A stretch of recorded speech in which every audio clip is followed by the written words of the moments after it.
What's up, everybody? So here's the deal. It's almost 12 o'clock.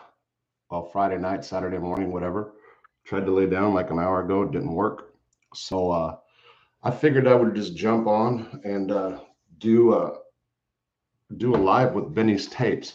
I was going to go ahead and do it this way and put it on private setting.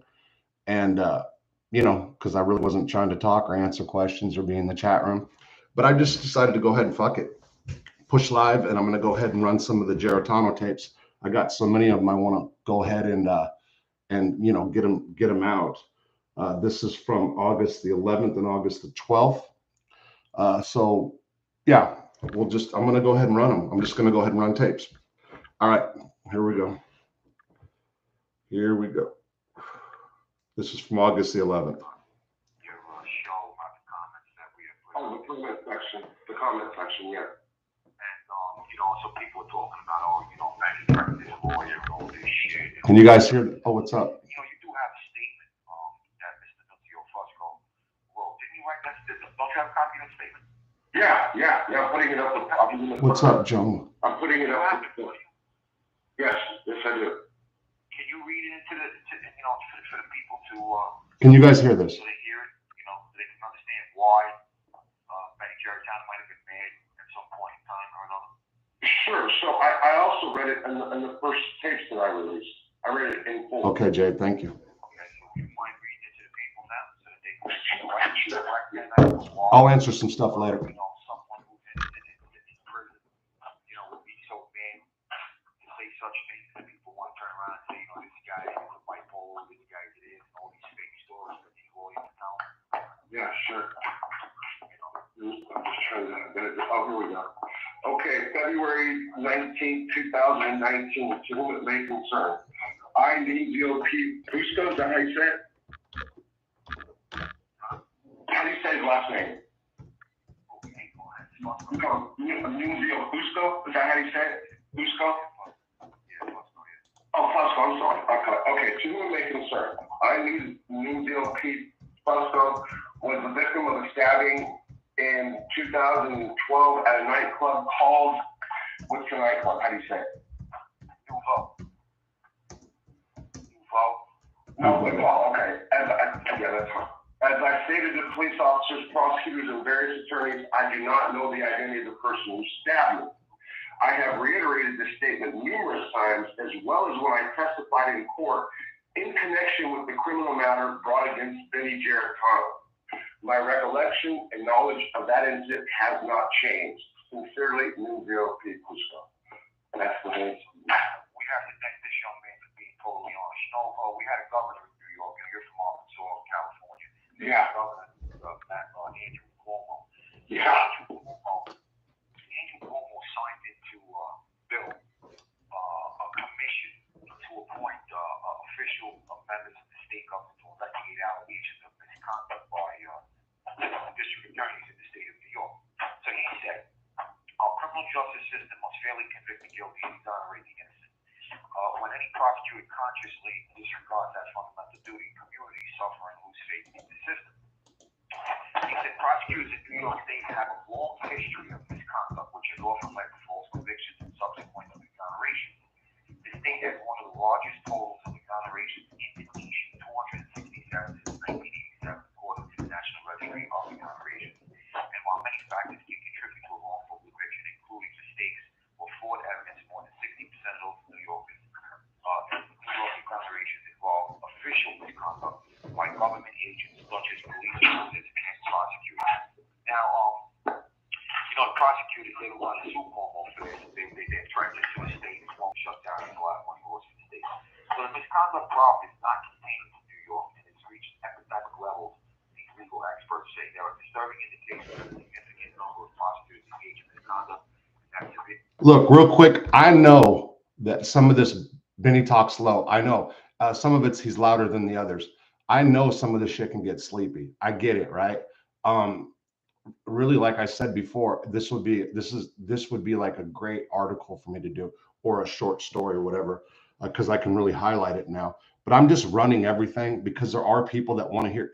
He comes up with some crazy ass one-liners that are just off the wall and spontaneous.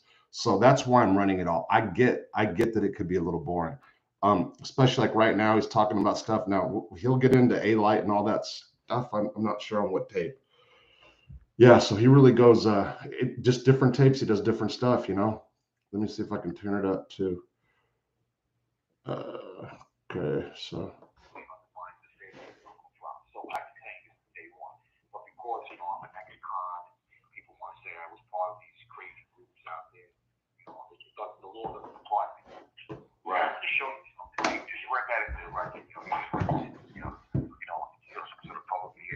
Show you how the federal government violated me for this case. Now, after I was sentenced by the judge, and he said he read all this information that don't exist. I mean, I read it into the tape yesterday. How the clerk of the federal court did a documentation but it even exists in the case file.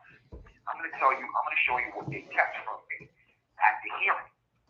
So, in the violation of supervised release, the evidentiary support to charges 1 and 3, it says on December 23rd, inside the Bar Nouveau on 30th Avenue, Brooklyn, 2 a.m., the offender, Geritano, stabbed Fusco with a knife twice in the stomach and once about the forearm, causing serious physical injury, which required emergency surgery. The incident was witnessed by Cindy Mustafa, according to the complaint filed in the New York City Police Department. Right? So now we have police documentation saying that she identified Harry Shasho, correct? Yeah. Okay, we also we have a statement from Harry Shasho. Okay, let me interject right here, so you guys might know what's going on, just in case. We also have a statement from Johnny Brains, which is the kid's cousin. So the victim, I'm going to say this again in case you guys don't know, the victim of this case, which Benny's incarcerated for, did not identify him. The girlfriend identified somebody else. The police report said the girlfriend identified her. It's really, the lawyer did a poor job, and shame on us criminals for not being more on top of our case in the beginning and having to go to prison and become jailhouse lawyers. Benny says that in a different tape too. But he has a theory that this was all done by Stevie Mad Dog. He talks about it over and over again. But regardless of that fact, like, he got burned. Like, why he's in prison right now. I mean, just on the evidence alone, it's crazy. Saying that he went to the lawyer's house with the kid, and the kid told the lawyer that it was the guy in the white shirt, correct? Yes, we do. And we also have a statement from the head of security, right, who also said that Harry Shasho was identified. She identified Harry Shasho as the guy in the white shirt, correct? Yeah. Okay. So let me show you how corrupt these people are. The undersigned officer was notified of the incident on January 3rd by the investigating NYPD Detective Ryan Myers. He subsequently met with Detective Myers on January 4th to review the evidence. Specifically, and according to Detective Myers, Fusco accidentally bumped into the offender at the bar, apologized, and walked away. However, the offender would not let the incident die. He pursues Fusco, and after a heated exchange of words, stabbed him. Fusco and Mustafa are willing to testify to the incident. Further, they clearly identified the offender as the perpetrator after picking him out of the photo array. Right? So, do you have anything that says that this man identified me and his wife identified me as the person who stabbed him? And with the records that you said, nothing said that. Okay, so they used this fake fraudulent paperwork in the United States Federal District Court to violate me on supervised release, and I was given another 2 years and an additional year supervised release on this fake documentation, which I have under appeal right now. Ron, yeah, everything's cool. On this, because it's proven that I'm here on a false case, and that this violation in itself is fake. That's the reason why yesterday I told you they never gave this to me during the hearing. There was a violation of Morrissey versus Brewer and Wolf versus Patana, because if you turn around and you hand this to me, right, and then you read the transcripts of the police officer's testimony, where he himself said that specific day of the hearing on February 13, 2013, on the question, when you were at the hospital and you interviewed the victim for the first time, did you ever identify the defendant as there? But no. The second time you had a photo array. Did you ever identify Geritano as there? But no. Then you had a line. Did you ever identify Geritano? Did you ever identify Geritano as there? No. Okay. Do you have a record or any statement from anyone identifying Geritano as there? But no. But yet we have all this fraudulent documents from these government government officials who swear to uphold the law and to uphold the Constitution, saying that these people are identifying me as a state. Yeah. Well, this is insanity. So they want to say, oh, he threatened his lawyer. My lawyers weren't my lawyers. They were representing the mob. They were representing the guys who wanted me off the street. They were representing somebody other than myself, because any lawyer who represents you in the court of law, let's say Vinny Romano for the arraignment, we step into the court of law and we're here at the arraignment and there's a defective accusatory instrument. It's not signed by a complainant. We now know the allegations set forth in the accusatory instrument's factual part are not from the complainant, and it has no supporting affidavit to accompany it. And the New York State Criminal Procedure Law says that these are requirements. These are requirements for an accusatory instrument to be valid. So when people say, oh, is it the rule of law? Is it what you say to me yesterday? Is this what they normally do? This part, first of all, Vinny Romano was supposed to say, Ron, I object to this accusatory instrument. It's not even valid in the court of law. Now, an attorney can turn around and say, well, it's academic. It's not academic. This is procedural due process. You understand? This is the fundamental mode of a criminal proceeding, a criminal arraignment. So the reason I said that is because a lot of times, you're absolutely right. A lot of times, because lawyers are so used to going to the same courtrooms in front of the same judges. Okay, I'm reading your guys' comments. Are you guys saying that Savage, the dude that runs Savage Studios, got shot today? He was gunned down? Damn it, finally caught up with him. Okay, let me go ahead and answer a few of these things. I know he's talking about legal stuff right now, and I know some people are going to sleep on this shit. But the other ones are better. We can hear who was shot on the dark side of paradise. I put that. The BO story. Okay, Jay, the BOP story was a good one. Definitely looking forward to the next one. Hey, Jay, the next one, we'll see. Let's talk about MobTube, Hit Loving, Andy3166. Good day, Rob. What's up, bud? Who was in Australia? You should take down that American flag and put up the Italian flag. Otherwise, we're tuned in. Thanks. Damn. I can't even say the name. Boy, I need my wife here. It's a Spanish name, isn't it? Mahelio Montagna. I just butchered your name. I know, bro. I'm sorry. Yes, you can hear it. They're saying was shot. Wow. So Benny talks low. I know. Excuse the grammar, bro. I'm driving and texting. No problem. Let's talk about the mob too. Just knock off work. Andy. Oh, okay. Melbourne, Victoria, Australia. Mob mechanic. Hello from Ohio. What's up, Ohio? I'm at work. Hey, you're on late. Ron, everything's okay. Yeah, I just said when I started that like I laid down. Me and Marta both laid down like 30 minutes ago, and I just can't sleep. And I have these Benny tapes to get out, right? Like I have like 6 or 7. So I wanted to get these 2 out, and the other one is like he's talking about A-Light and John Gotti Jr., which will probably be one to get a lot of whatever. So I wanted to get this out of the way. This one's it's a lot about legal stuff, but I'm trying to. Rob can't help but respond to the chat. I respect that though. Yeah, I know. Rob, you got any more Joey Tessa stories? Not right now. Not right now. Gennaro from 69th. Yankees. A-Light just put up a video of his 30-year-old daughter passed. Whoa. Okay, Ron. Hey, Phil. Hello. Okay. I respect Edwin Jimenez. Okay. Yeah, the A-Light and John Jr. tape will get lots of. I'm telling you. No, I'm telling you, it's going to. Anyway, so let me go ahead and finish this one. This is from the 11th. I know it gets a little bit. Prosecutors are doing the same thing over again, and most plea bargaining, that is just standard. It becomes standard procedure for them to do something like waive complaints, which is wrong. Standard procedures for them to stick it up our ass with no procedure. That's exactly what it becomes. Yeah. Am I right or wrong? No, you're right. You're right. And like I said, the reason I asked this is because in federal court, I've seen time and time again where the indictment, like I saw where grand jury foreman didn't even sign the indictment. So real quick, you guys that don't know much about law, and this might be a little interesting. So If you find out your indictment is defective, for example, or it wasn't signed by the grand jury foreperson, these are technicalities that in the beginning can make, I mean, in the beginning, you can get convictions overturned. I shouldn't say it. Well, it depends on the circumstances. If you don't identify a certain victim, like on Benny's federal case, he threatened his lawyer, but they didn't even put the lawyer's name in it. But if you don't challenge it in the beginning, it then becomes what's called harmless error. So what Benny's facing is he's got a bunch of stuff that he should have his conviction thrown out.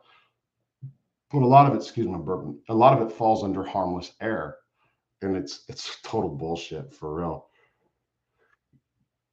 I mean, yeah. I have a federal case in front of the lawyer. The indictment don't even have Listen, the indictment is defective. That's how he got crabs. Hey there, Robert Rosso, David. I just one of the arraignments, the marshals held me in the courtroom. They were proceeding with the arraignment without me even knowing I was being arraigned. Never even knew I was being arraigned on charge because the indictment is defective. It has no victim's name in it. The U.S. Supreme Court case, United States versus Russell, says victims are at the victim's identity are at the very core of criminality. If there's no victim, there's no crime. You can't cure an indictment with a boom. He's right. Well, you know, these are seasoned attorneys. These are not rookies. These are seasoned attorneys. We're not seasoned attorneys. By the time we do this discovery, by the time we get time in the law library to do this research, we're 10 proceedings down the road, and then further down the road, we'll mention the judge on the record. David Cameron. This indictment, a valid and sufficient accusatory instrument, doesn't even conform to the federal rules of criminal procedure, Rule 17.1. It does not state the key essential facts and elements that an indictment must have in order for it to be valid in the federal district court. There's no name in it. He won't even answer the question. Hey, listen, I get it, and I don't know this particular case, and so I just wrote this down because after we got the phone, I'm calling my dude about this, one of the guys that's going to help on this case. Anyway, one of the things that always happens is they come up, oh, that's harmless error. You know, that's the time and again. I can't believe you said that because I was going to tell you that. You know, you took the words right out of my mouth.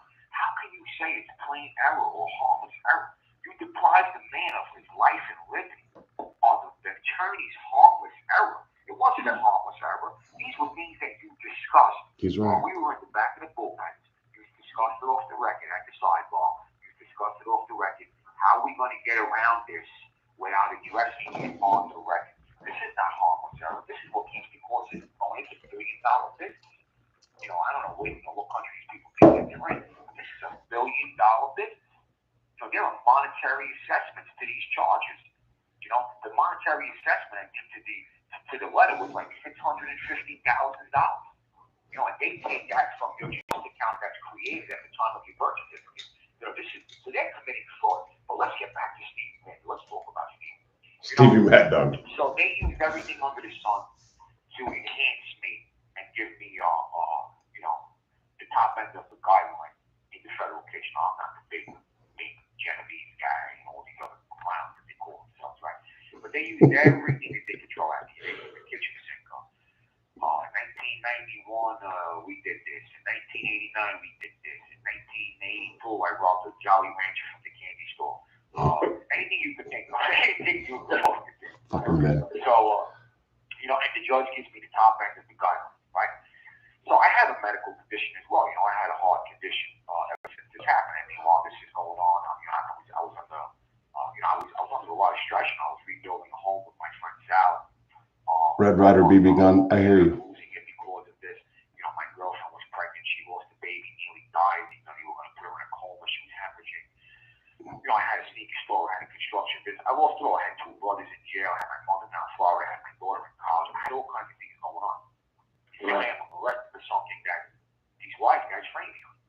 You know, and what gets me is, no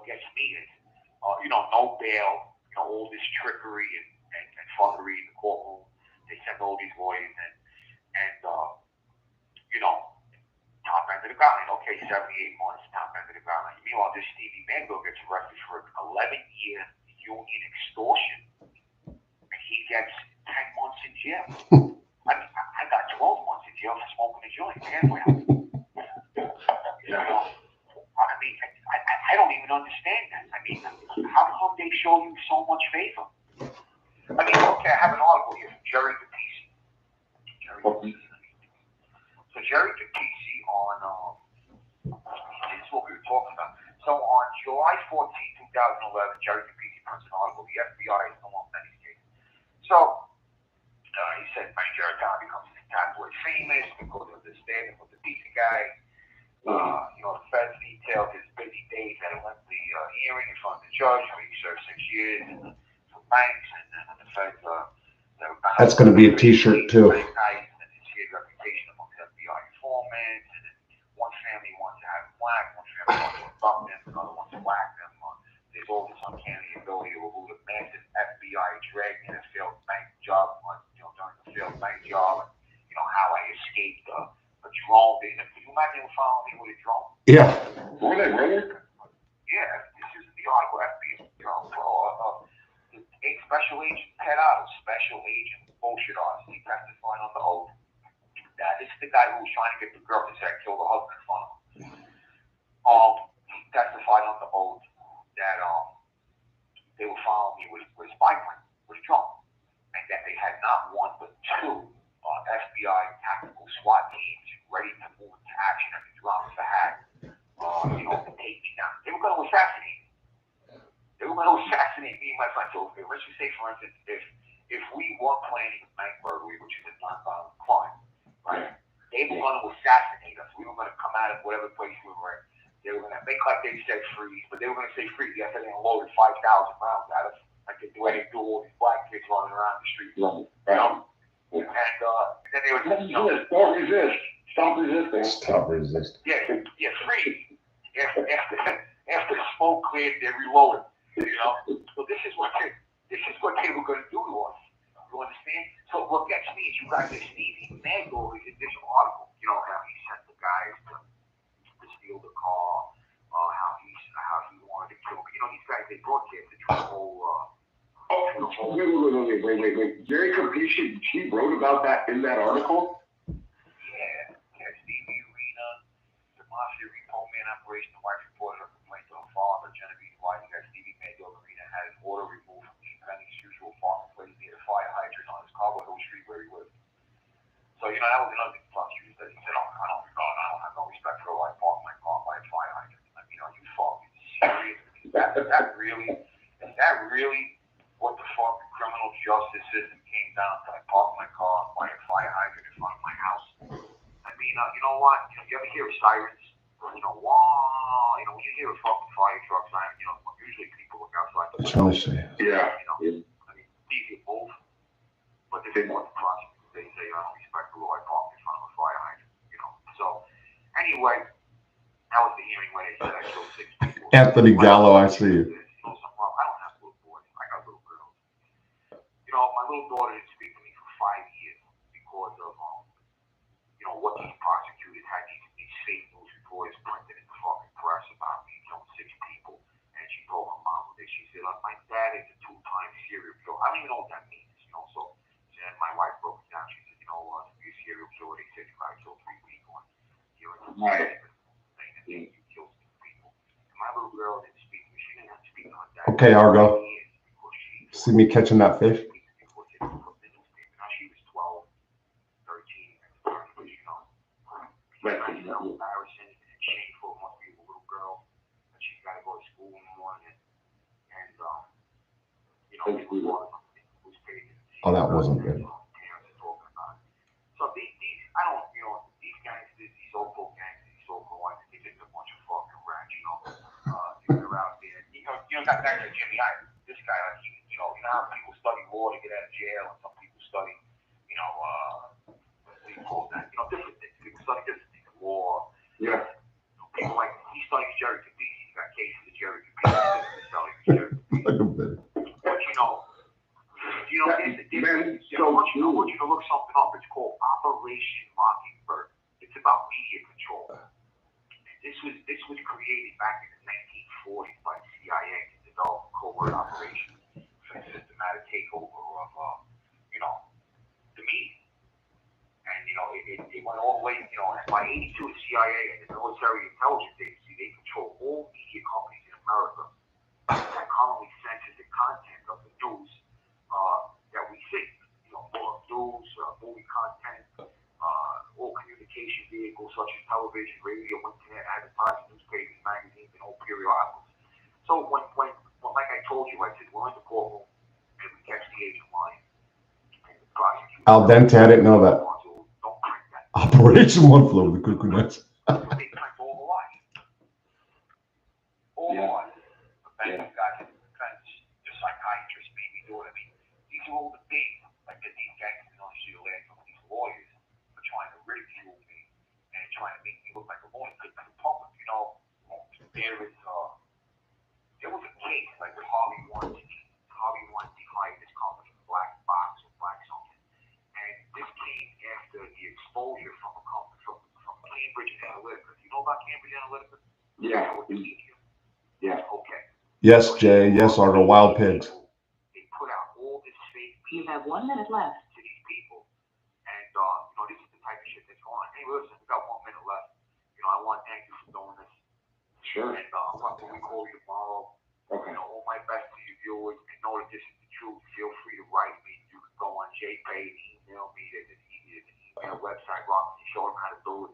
Anybody who wants to assist, hey, maybe we can even get a petition going.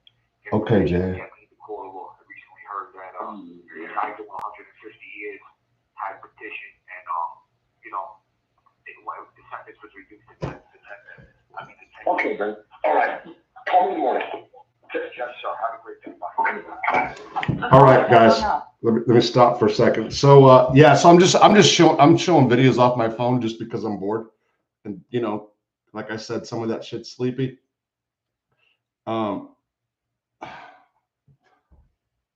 That was the first night Marta came. Yeah, they were wild pigs. That was a wild pig. That was when I was fishing on Beaver Lake up in Rogers. Okay, so here we go.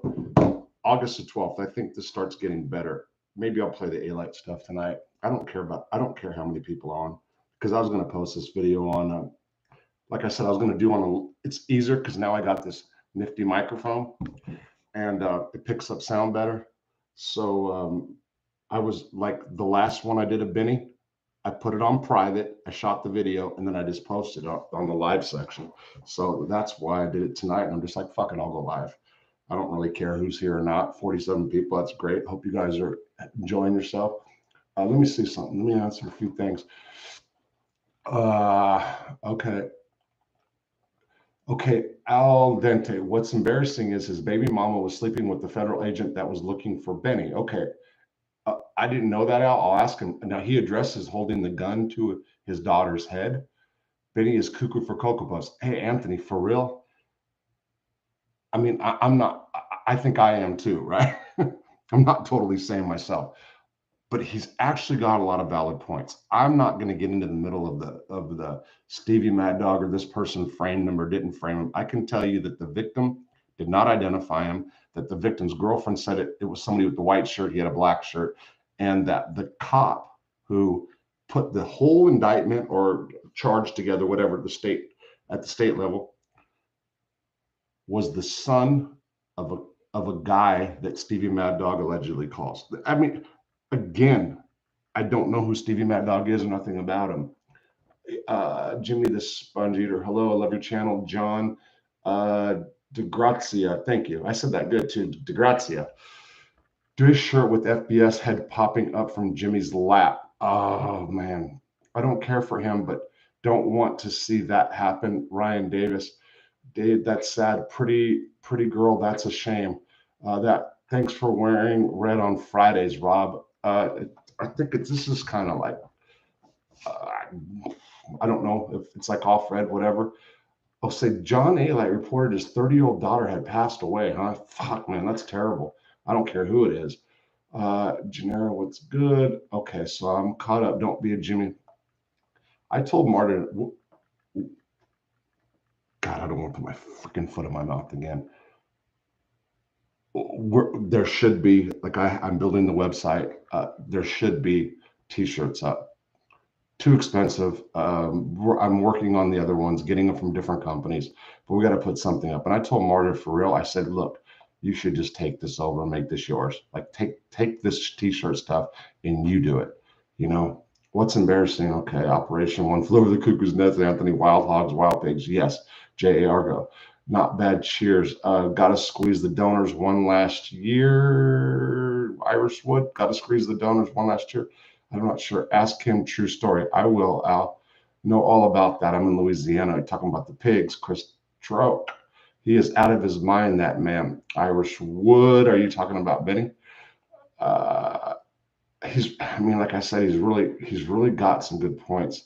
Yeah, this sounds great. Cool. Why don't you ask? I'm going to. Rob, can I plug my channel? Sure, Argo. Go ahead. Plug your channel, bro. Don't be a Jimmy. Please share it. Argo, talk. Benny sure can talk.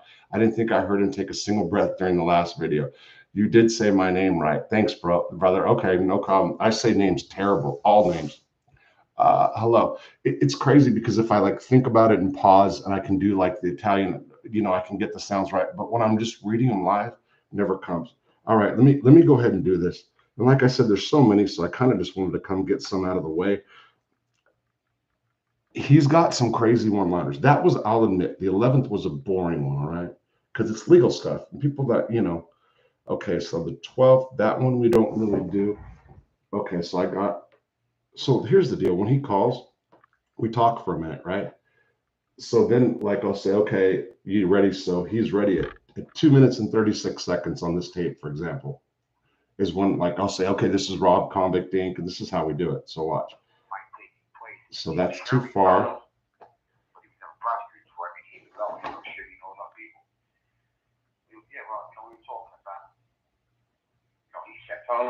It's August the 12th. Okay, here we go. Okay, Benny, go ahead. What's up?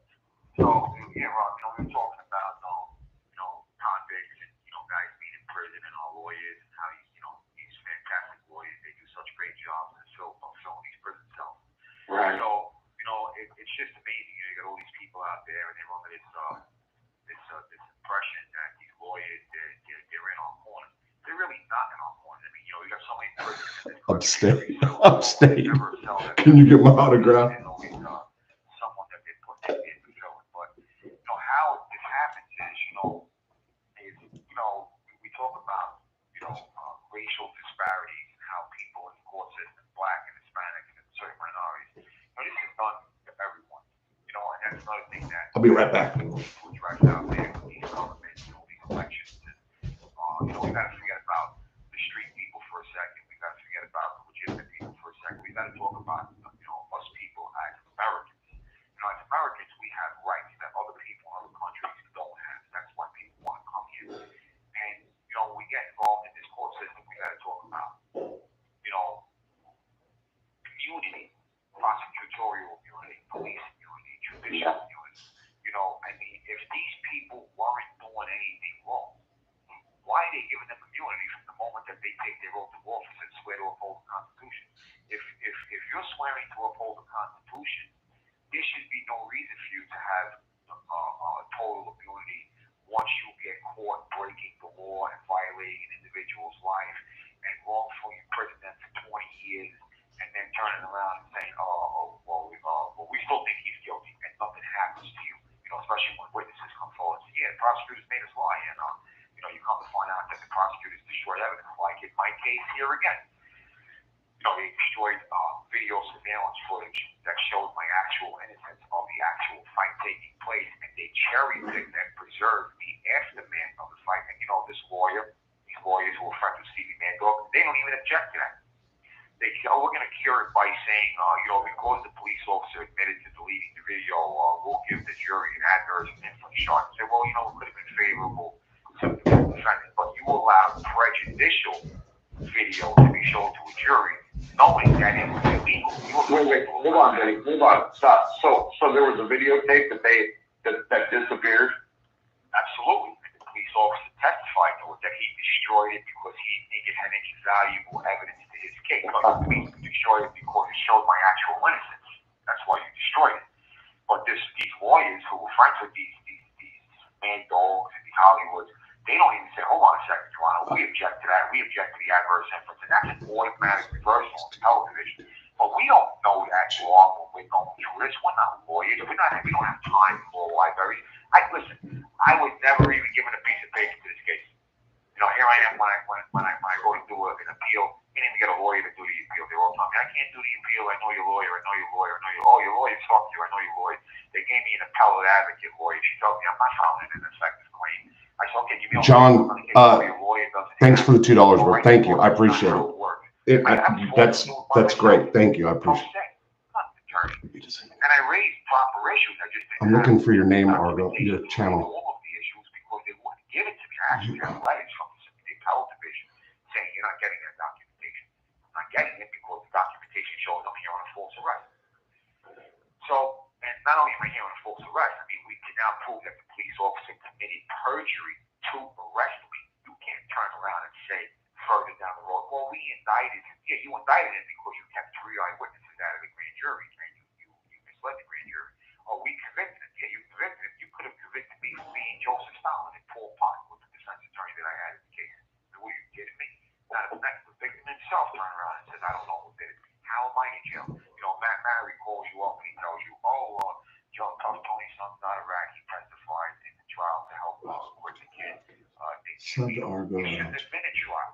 It shouldn't have Okay, been we an arrest. type HTT You know, in order to be a YouTube. trial, that means somebody had to be a See, complaint. YouTube's calling Somebody channel. made a complaint. The complaint went to the grand jury. The complaint YouTube. went to the grand jury. The case went to trial. If the guy wasn't a rat, if his son wasn't a rat, they would have went to the police station and said, this guy didn't stab him. They would have walked into the first court appearance. Because you got all these lawyers, right? Guess what? When did he get the next court appearance? As soon as he got out of the hospital. Tuesday we're at the court. People versus so-and-so. They can't beat on the statement and tough time. Yeah, Your Honor. Okay, wait, real quick, because for people that don't know, give me some particulars about that case. Give the background of that case real quick. I don't want to go off, you know. So this is what happened. I was in Rikers Island facing 40 to life in solitary confinement at the time. An incident takes place in a nightclub. The kid gets stabbed. Next thing you know, I hear the kid is in the hospital. The guys, Tough Tony and his guys, they're looking for the kid who stabbed the kid. They send people down, you know, other guys like themselves down to Brooklyn. They want my kid brother and his friends to become rats and go meet one of the lawyers so that they can give statements against the kid who stabbed his son. So Tough Tony and his son didn't have to be a rat. You know, and then anyway, they want to turn around and told the kid went to trial and he didn't go to jail. The kid went to jail. The kid got arrested. The kid got arraigned. The kid got he went to the grand. Somebody went to the grand jury. Somebody went to court. And that's how the kid had to go to trial. You know, guys, there's no such thing as a trial. Stop. Hey, Argo, I need real quick. What is the name of your channel? Also, please support and donate to Convict Inc. via Cash App and No More Prison Cell. Thank you for putting that out there.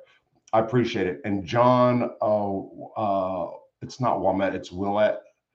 Thank you. I really do appreciate it. Okay, the link, Rob, HT. Okay, M channel. Okay, that's the link, but what's the channel called actually? Roll call. Okay, I got you. Okay, yeah. Rob, pull up this chat on your phone and click the link. Okay, that's what I'm going to do. That's exactly what I was trying to do. Chris, just click on the chat. Let's get these likes up. Yeah, I got 23 likes, 58 people on. Like I said, I didn't even know if any, like, it's Friday. You know, I didn't know. What are you guys doing home on a Friday? So do you know AC? See, your windows are closed. So do you know have an AC? Do I not have an AC? I have an AC on. It's not on right now. It is a little hot in here, but it's all right. Hit the like button, please. Chris, thank you.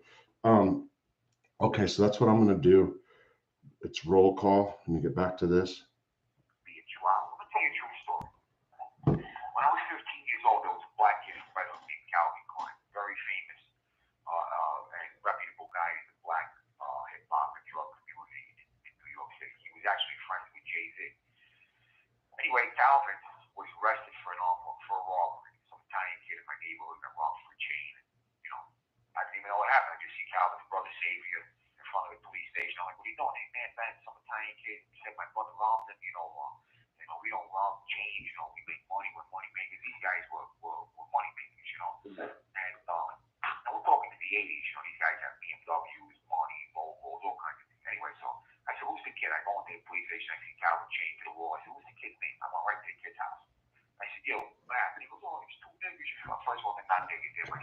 That's number one. Number two is what happened. No, the cops told me to say it. The cops told me to say it. Go to the precinct and tell the cops that's not him. But was it him? He said, no, man. You know, he goes, listen, he goes, there was two guys. They robbed my chain. They ran over the bridge. And one, I heard the guy say Calvin. They went and locked up the kid Calvin. Anyway, so we come to find out it wasn't the guy Calvin that was locked up. It was some crackhead guy. So I make the kid go to the courthouse. The kid goes to the courthouse. And the court says, this is not the guy who robbed my chain. They dismissed the case. Never had to go to the grand jury. Never had to go nowhere. We got the kid's chain back when Calvin got out of jail. He went down to Red Hook and he found the crackhead kid Calvin who robbed the kid's chain, and we got the kid's chain back. That's how a gangster does things. I was 50 years old. I wasn't a 40-50-year-old gangster. That's what a man is supposed to do. Anyway, so this Calvin Klein that I'm talking about, he ended up taking 42 years in this van, so Jay-Z didn't go to jail. He was the rapper.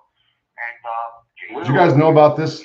Calvin Klein, Jay-Z, the rapper. Matt Mary, any of these lawyers, they can't just do this. You get the guy's record, Calvin Baker, arrested, robbery, arraignment, dismissed. I mean, you know, there's no grand jury, there's no trial here. I mean, I went to grand jury, these guys went to grand juries. Look, even with the beef is there for me, with the guy Mark, okay? They put in the newspaper, me, extortion, this, that, 500 things, right? This happened in front of the public schools, okay? The police detective in the police station came into the court while the prosecutor was saying, hey, this guy Geritano was the aggressor. The police detective says, no, Your Honor, that's not what happened. This is part of the record. It's not what happened. Geritano was the intended victim. He just turned the tides on the other guy. The other guy ended up with the band of the stick. Your shipping manager left to find himself, leaving you. Go to the grand jury. There's no trial. So when this was happening to me, and these rats were walking me all the way into the jail cell, first they told me, don't worry about nothing. I said, you don't have to worry about nothing. It wasn't you. It was the other kid, your friend with the white shirt. I said, okay, my friend got to worry about me. No, you got to worry about nothing. As soon as Stevie Mad Dog got involved, they looking for money. People looking for money. I mean, you can't be serious. Next thing you know, I'll get back to you. The parole officer called me. I walked to parole to get arrested. First person I called, Johnny Frank. Yeah, no AC at night. That's how I grew up in electricity. Everyone was like that. Don't worry about nothing. Ride it out. Ride it out. Okay, Montagna. I'm Sicilian, by the way. How does an Italian American join a gang called the DWBs? Explain, no offense.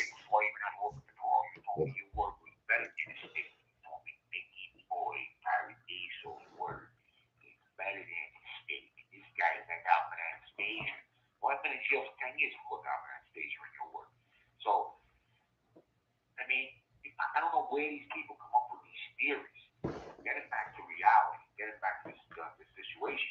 I'm not here because anyone said I committed a crime. I'm here because the police and prosecutorial misconduct, and because these so-called gangsters got involved and manipulated the lawyers to walk me into jail. Hey, listen, what Matt Mary told you.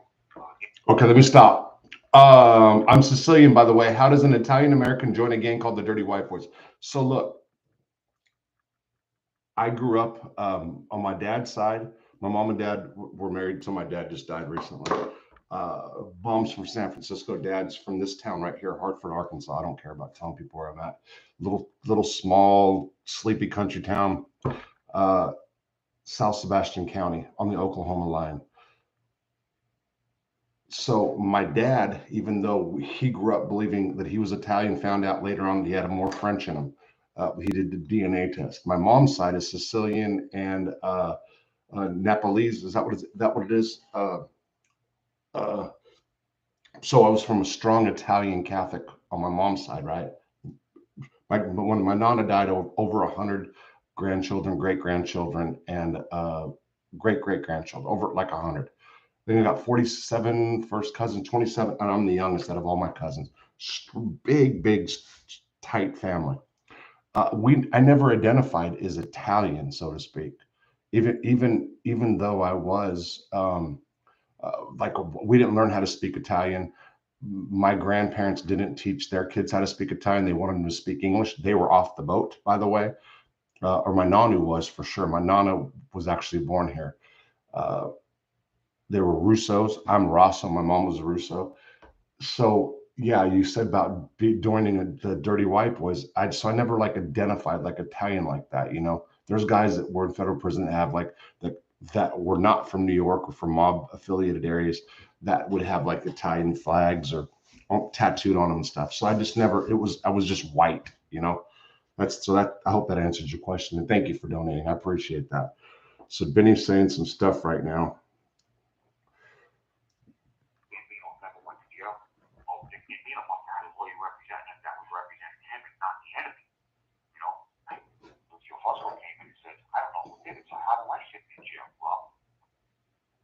Yeah, I mean, you have a statement from the guy. I mean, so these guys, they want to run around. Napolitano, yeah. Thank you, Michael. Thank you. Benny's destroying his credibility in the street. I don't care about credibility with these types of people in the street. My credibility is this: if there's a problem, you get hit. That's it. I don't care about your credibility. I don't care about if you approve my conversation. I don't care about if you want. Thank you, Jason T. If there's a problem, you get along. There's no more talk. There's no more diplomacy. My diplomacy is you get hit with the monkey. My try that. That's it. That's gonna be my diplomacy. The monkey right there. Absolutely. I don't care. I mean, this is reality. Do you guys know, if you guys missed this, the guys that are on here right now?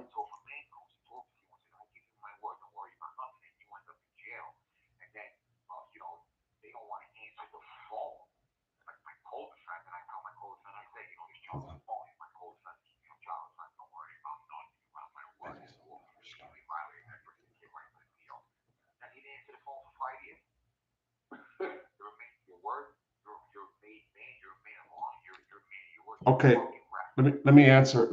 So, first of all, Jason, been appreciating the quality of the great content you're providing. Thank you, Jason. Okay, so you guys, like, I'm assuming that a lot of people that have been following me lately are like follow the other mob, like the mob genre, the mob tube stuff, right? I really am trying to, even though like I have the Benny stuff, Tommy Karates will still be writing me letters. There's other, I'll do Mob Mondays. I'm trying to kind of, I'm not going to say pivot out of it, but I'm not, I hopefully, I have impulse issues. Hopefully I won't respond to other people. Of course, the Jimmy stuff is not going away. I told Marta she needed to take it by the horns, by the reins, and just run that herself today. So I just don't want to get so bogged down in the mob stuff because I got serious BOP stuff coming out. The AB thing that I said I was going to do 2 weeks ago now, I'm going to do it. I just can't. I want to find something unique about it. Now, Al Dente, Benny's own daughter started the fight in the club, not Stevie Mad Dog. Okay, so I never knew his daughter was there, okay? Again, a lot of you guys from the East Coast and follow the press out there know a lot more than I do what to ask. Jason Street, that's what Rob is, honest sometimes to his detriment. Ron Gross, you're actually right. John Wallet, is that how excellent stuff? Thank you. Patrick. That's the same with the US British Catholic folks. So yeah, I do say too much. It's true. And the stuff that's coming out about the Bureau of Prisons, I hope I don't get Benghazi'd. You know what that means? Do you remember what the Arab Spring, I think, in Benghazi 2 started over? That Hillary Clinton said, a fucking video by a federal inmate that got out and depicted the Prophet Muhammad as a child molester. And what did they do? They locked his ass up and buried him for 2 years.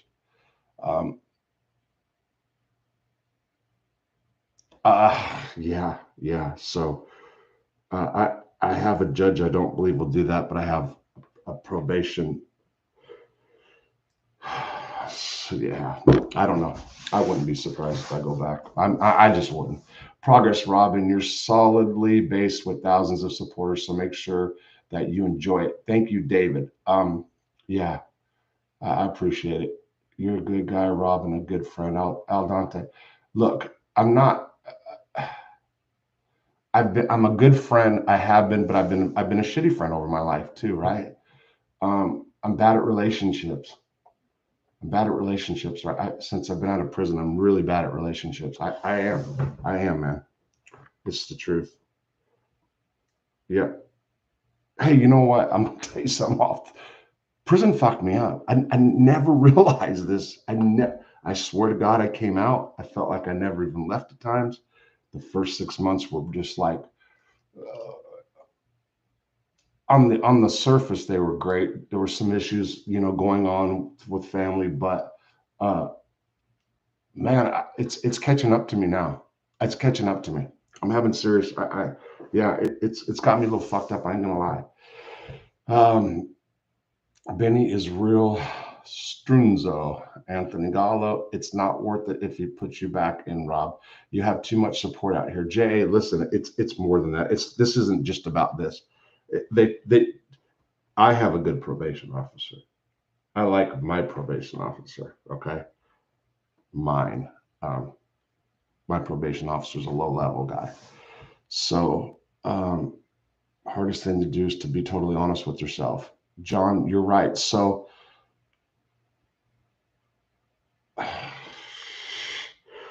yeah, I don't know. There's stuff I can't say, and it's because of probation. And my judge watches every one of these. But you're not really my friend. Because, Joey Testa smoked me. How can you consider this kid your friend? You're single out with his girlfriend. I mean, with his wife. He married your wife. How can you consider this kid your friend? This is another guy. We'll talk about him one of these days, too. Who's that? Oh, this is one of my co-defendants, John. We'll talk about him one of these days, too. And his beautiful tactics in life. But, these people, listen, everybody out there who disputes what I have to say, like I said, hey, boy, get the polygraph experts up here. We take the final one. They have to deny this. They can't admit this. If they admit this, this is wrong. It's just like when they crucified Jesus Christ. Resistance to the truth can engender hate and violence to even those who have done absolutely nothing wrong. What did Jesus Christ do? I find this conflict with this guy, find no fault. This guy crucifying. Why? The truth. The truth is, you're giving all your money to these Jewish people, these rabbis. They're walking around in fine looking robes. They're dressed in gold. These people living in the desert. You don't even have a tent to sleep. They're telling you, go to work and give it to me so I can give you the word of God. That wasn't what Jesus Christ told. Jesus Christ said, hey, you don't need these people to be good to get the word of God. Follow God through your heart. God is within you. At the end of the day, they crucified the guy. Right. So you're saying the wise guys are the new rabbis? They're the new rabbi. Give us what we want and we won't put you in jail. The people will bring you to Pontius Pilate. These fucking douchebags. Anyway, so getting back to what I was talking about yesterday with you, Andrew Cuomo, how he enacted this legislation bill for prosecutors who get caught knowingly prosecuting innocent people. They get double the time. They get double the time that they gave the person. And they should. So when we have all these people, running for governors and mayors and presidents, they shouldn't be advocating for all this nonsense, for all these lawyer bullshit, Black Lives Matter. That's not what it's about. This is what it's about. Take away the immunity. Breaks the law, he goes to jail. Take away the immunity from the prosecutor, breaks the law, they go to jail. Take away the immunity from the judge. You break the law, you knew that they broke the law, you didn't correct, you didn't do your job, you're coming off the bench and you get disbarred because you know what, at the end of the day, it's not harmless error, it's not plain error. To rob a human being of their life, and you're doing it in the name of the law that you're swearing to uphold, of the Constitution that you're swearing to uphold, that's a crime in and of itself. Yeah. No, I agree with you totally. Look, and one of the things is what prosecutors commonly do is, let's say that they got somebody that they know is guilty. Let's take me, for example, right? They knew I was a drug dealer. Hell, I had 21 cars. I was an idiot. But they didn't have the evidence that they needed to convict me. So they manufactured evidence to fit it. And that's still a crime. But and I had even the 8th Circuit when I filed on appeal. I was on the 2255. Second in success at 2255. But anyway, they came back and they're basically, okay, well, what if there was prosecutorial misconduct here? You still have 3 other witnesses that had not come forward. So, real quick. That convicted you. So that there's always So, real quick, I don't know if you guys heard that. I had 3 witnesses. I had 6 witnesses, basically. It was a hearing, not a trial. It was a day and a half. Like within 48 hours, I was like convicted. 3 of the witnesses came back, and one of them said he didn't know me, never met me. There was another one that I'd never met in my life, and the other one was coached. The prosecutor coached him fully. And the 8th Circuit Court of Appeals came back and said, okay, well, assuming that you're right, and this is what happened, there's still 3 witnesses that you don't have that could have convicted you on their own testimony. It was such bullshit. I could not find a lawyer in Sebastian County or anywhere in the Western District of Arkansas that would touch my case because it was based on prosecutorial misconduct, and they didn't want to touch it and piss off the prosecutor. True story. And I got this one dude, Craig Lambert, out of Little Rock, Arkansas, and he was cool as fucking strung out. Sorry, but he was. And I mean, like, to the point to where he like married some chick. She was cool. He was actually a death penalty attorney too. He barricaded himself in a house, coked out. His demeanor was all about being a drug addict. Let me go ahead and do this real quick while we're here. I want to say this. Yeah, the mob slob genre has gotten pathetic. It's only a select few. The sides thing is so much BS. J.A., bro, you're so right. You know, I'm not a lone stranger, and especially among us Catholics, regardless of flavor. Patrick Nokana, let me go back and see what's going on. Benny's own daughter said, okay, I come from a Sicilian family just like that. My great-great-grandmother basically gave birth to her own platoon.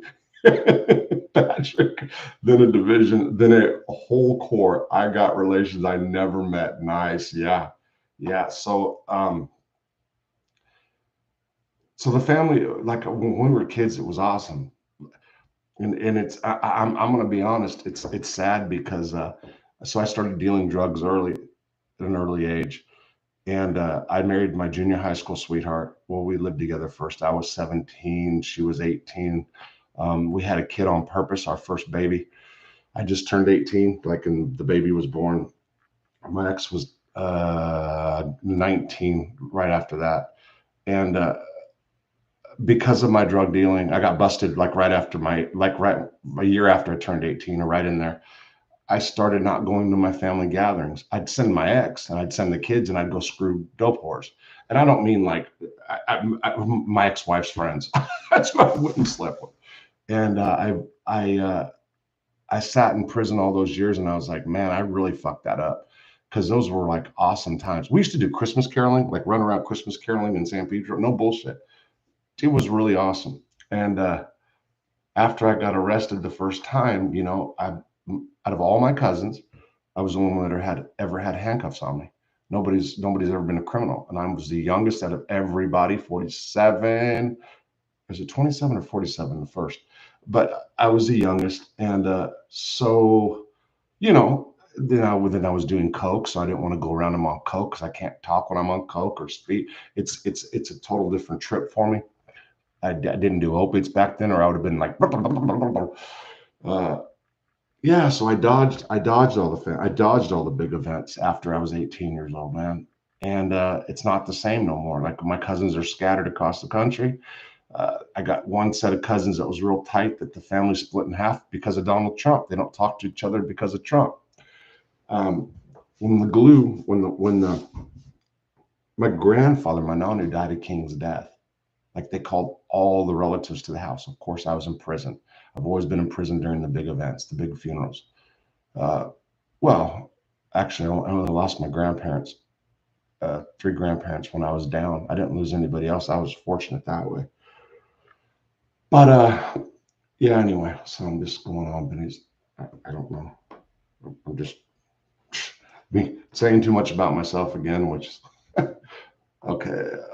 Progress, Robin, you're solidly based with thousands of supporters, so make sure that you enjoy it.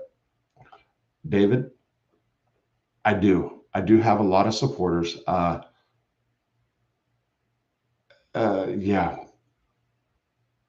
you're a good guy and a good friend. So I don't like conflict, and when things happen, especially since all this has happened with my family, which is a fucking tragedy, so I don't even call none of the rest of them. Yeah. So it's a weird trip. The hardest thing to do is to be totally honest with yourself. Got a grandmother spilling Got a granddaughter spilling fried rice all over me. Family is everything, no matter where you are from. Patrick, yeah, man. What happens when your family, after you do 24 years, is trying to put you back in prison over real estate? Yeah. You know damn well we're all not considered white boys. That's so M. Oh, you're talking about to M. Coop. What I was going to say is, if you're talking to me about Italians not being considered white boys, I'm from the West Coast and not so San Francisco had a really strong Italian community. So where I was from, white guys would be, even if they were Italian, it would be like white, even the Yugoslavians or the Slavs. We fear exposing ourselves. Definitely, John, we fear exposing ourselves too. Okay, great granddaughters, blah, blah, blah, definitely. 100%. I've heard that all my life, but I'm saying, why wouldn't they accept us? You know what I mean. Rasa, what's up, my guy? Howard Johnson, what's up? Okay, Howard Johnson. Rob, what you say? David, talk to Dr. Ross. See your Ross. John, convict shrink. Patrick Anacana, he had a big chunk of my family who went east and got involved in mob crap. The ones who went west became sheriffs. Reunions were tense. Nice. So I just found out one of my cousins reached out to me and said that one of my great aunts was married to a Gambino. Like that was the boss of, I don't know who it was yet. So I was supposed to call him 2 weeks ago and I haven't. Benny G is the real deal. Here's a stand-up guy. You're right, Mr. Coop. Guess what? Growing up with greaseballs in New York. Please check out and subscribe. YouTube.com channel. So I went to that channel, Argo, and I can't get the link for some reason. Please support Convict Inc. Cash out no more prison cell. Hit the like button and subscribe. Thank you. I like that this channel further proved Jimmy to be a fraud. Jimmy is a disgrace to the Italians. It appears that Jimmy got wiped out. I don't know. He's got t-shirts coming. Can't regret the past, Rob. Look forward to the future, Jay. You're right. I do like this channel. I ain't gonna lie. I got big problems with probation, man. It is. It is.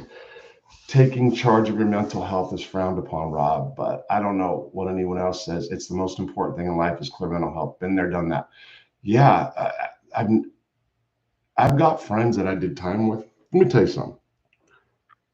The other day, before I went to probation, and every week I go to probation, the news tightens and it deteriorates, and that's the God's honest truth. And that's not, that almost hurts me as much as my family because I like my PO a lot. But the news tightens every week.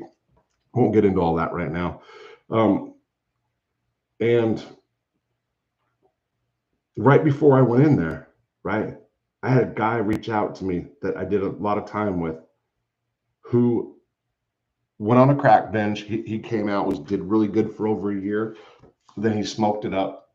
He's about 40 years old. He's not got no family, no support. When I came out, I had family that had some money and people, and I had a lot of support, you know. So he did it all himself. He got a construction job and never passed like $15 or $16 an hour. And he's like a solid worker. He worked in prison, and he's relapsed numerous times on federal probation. And this time he got out of he ended up going and living in the halfway house, whatever it's called, residential program, and became like a counselor guy. Then was driving to work and his engine froze, and that was like all he had. And when I talked to him the day before, like he was going to go commit an armed robbery, no bullshit. And the morning that I went to parole last, I sat there, and it was an emotional deal. And I sat there and said, dude, you can't do this. Like you can't do this. You know, I want him here, and he was going to come here a while ago. It would be impossible for me to do it now because of the issues I'm having. If it was April the 10th of this year, I could have had him here. Anything after April the 11th, it's just been. But yeah, so that's true. So I can't get him here because he would be like, he knows construction. He'd be a big help for this house.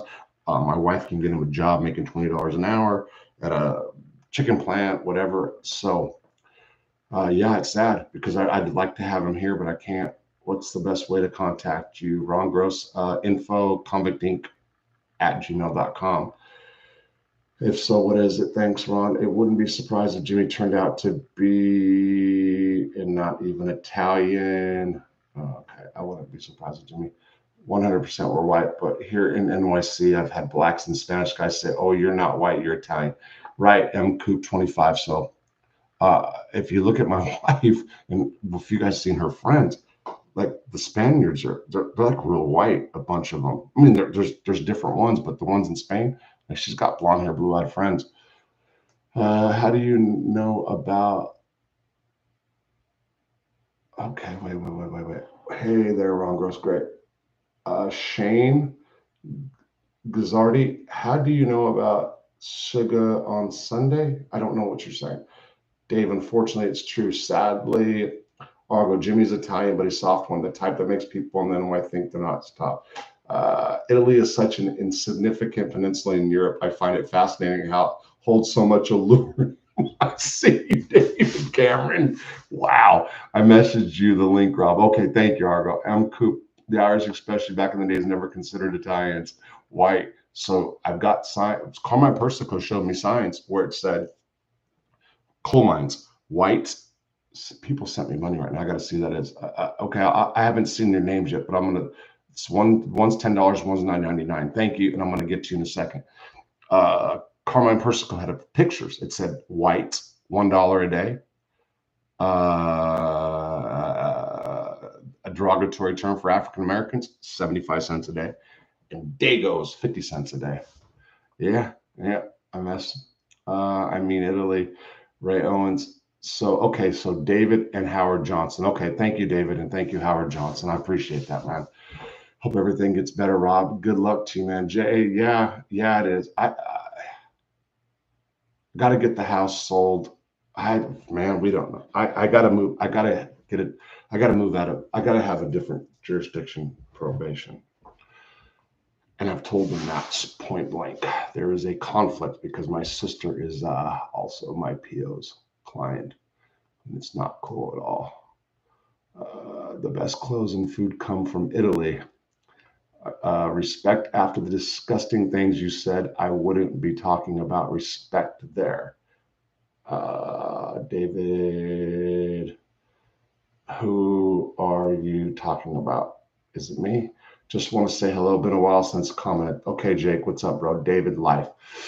Okay, I'm going to go ahead and let's get some more Benny Geritano tapes. And there's 65 of you guys here right now. Okay, man, maybe I'll get to the Johnny Light stuff tonight. Fuck, who knows? Let's just roll with it.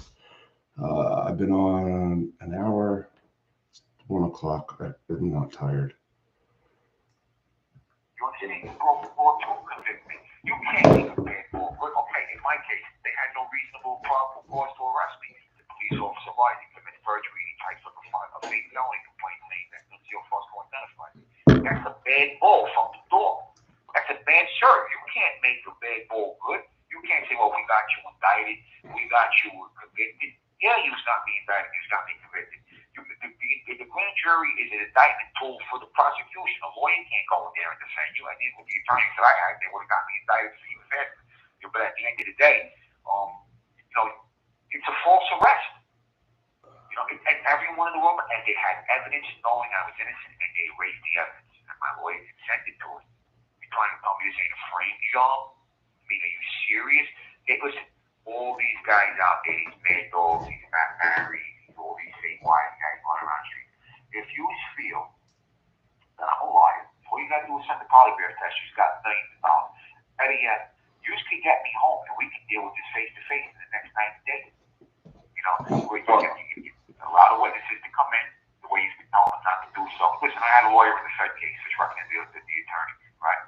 So Lucio Fosco was going to come forward to write an affidavit. The kid was actually trying to help me. So the lawyer that was representing me in the case, Jeremy, his brother is, with the same people, Stevie Mad Dog. I didn't even know that at the time. I come to find this out later. So you know what he does? He goes and tells the prosecutor, hey, this Fosco kid is looking to help Benny. He's coming to my office to write a statement. know what the prosecutor does? The prosecutor sends 2 agents to tell the kid don't write a statement. The kid still went to my lawyer's office. Not once, he went twice to write a statement. Went in there with somebody. The lawyer seen the kid. The lawyer ran out of the office. The second time he went in and see the kid, he's like, my grandmother's dying. I gotta go. He ran out of the office. Did you guys hear this? Wait. Come to find this out later. So you know he's got things. Eddie, you can get me home and we can deal with this face. Listen to this for a second, if you guys would. You know, we're talking. A lot of witnesses to come in the way he's been telling them not to do so. Listen, I had a lawyer in the defense. Watch this. The attorney, right? So Nunzio Fusco was going to come forward to write an affidavit. The kid is actually trying to help me. So the lawyer that was representing the victim of the crime which Benny is incarcerated for, Nunzio Fusco, was trying to come to Benny's lawyer and write an affidavit. Watch this. In the case, Jeremy, his brother is, you know, with the same people Stevie Mad Dog is. I didn't even know that at the time. Genovese people. So you know what he does? He goes and tells the prosecutor, hey, this Fusco kid is looking to help Benny. The lawyer, Benny's lawyer, went and told the prosecutor that Fusco, that the victim was trying to help Benny. Yeah. You know, he's coming to my office to write a statement. You know what the prosecutor does? The prosecutor sends 2 agents to tell the kid don't write a statement. Prosecutor, in Benny's case, tells the agent, sends 2 agents to the victim's house saying, hey, don't go help Benny. It's fucked up. He still went to my lawyer's office. Not once, he went twice to write a statement. Went in there with somebody. The lawyer seen the kid. The lawyer ran out of the office. The second time he went in and see the kid, he's like, my grandmother's dying. I gotta go. He ran out of the office. They never wanted to take the statement because the statement gets me home. This is real deal stuff here, bro. You can't make this shit up. Camera blurry. So real deal stuff. Do you guys not have like law students to help people in the state of New York? So we do, but there's a lot of guys here who really don't. You know, and the law library access is terrible. I mean, you might wait to get down here for 2 weeks. I mean, the only reason I'm down here is now is because I have He does these calls from the law library. So I filed for a second successive hate on the state case. I never even filed the state hate because I hired a lawyer who told me she was doing my 440 and she was doing my state, my habeas corpus. Another lawyer, friends with these same lawyers, she waited for the time to expire. When I started asking for all the names, all the documentation, the felony complaint, the derangement transcript, she goes and puts a complaint into the judge and says, we have a conflict of interest. Yeah, Your Honor, we have a conflict of interest. I want to know how I'm in jail. Who arrested me? If Mr. Fusco never said I committed the crime, well, then, and you don't have a witness, and the detective says, out of his own words, that Fusco's girlfriend identified a guy in a white shirt. Fusco testified to the grand jury, I'm wearing black, all black. Who identified me? Wait, Benny, how do you know that the prosecutor called Fusco and told him not to? Because the person who went with him to the office is a friend of mine. Okay. He told us, he said, yo, the lawyer told the prosecutor. I even asked the lawyer when the lawyer came to see me afterward when I was in FTC Brooklyn in 2019. I said, how did you told the prosecutor that the kid was... I'll answer comments in a second. Yeah, I was talking to your friend and she was standing there. You was talking to my friend in front of the enemy, who you knew lied and produced the case and prosecuted me, and you told my friend in front of the prosecutor that the kid is coming to your office to write a statement to help me get me out of jail. And when you found out that she sent 2 federal agents to tell the kid not to write a statement, did you go on TV? Did you call a press conference? Did you call the Bar Association? Did you put a complaint against her to the grievance committee? No, why would I do that? Why would you do that? Sure, why would you do? You belong to the same Bar Association. She should probably, you're not here to help me. You're acting like you're here to help me. You made me take a plea on a case they didn't even have a bank on. Okay? And on a defective indictment. You know what they told me? They told me if you don't take the plea, they're going to kill you. Well, you don't know what they did to me, Rob. They had me thrown in the box. They separated me and they put secretaries on me to set me out of population. They had me thrown in the box. They had me shipped down to Atlanta, Georgia, and in North Carolina in shackles. I felt like 12 years a slave, bro. I got scars on my head. I mean, you don't know what these people did. Every time I went into the courtroom, we clear out the courtroom. I gotta go back and read your 2255 and get what stage is that in court right now? On the Senate? I have 2255. I have 2241 pending on the ineffective counsel with the attorney. I mean, what type of attorney are you? He's on the case 2 weeks. I now have filed this motion to the Court of Appeals for lack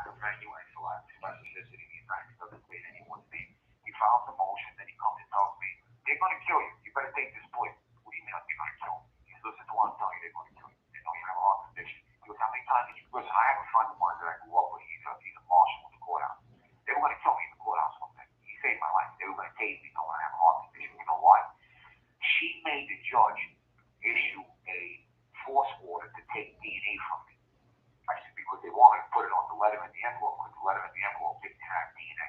So I said, Your Honor, why do you need my DNA? You have my DNA on file. My DNA is on file in state court, in the state, and my DNA is on file in Murder Incorporated, the DNA database down in Virginia. And, you can't get released from prison without providing DNA. They won't release you. I said, I've been released on numerous occasions. You people have taken my DNA. So I thought, why do you want my DNA? My DNA isn't changed.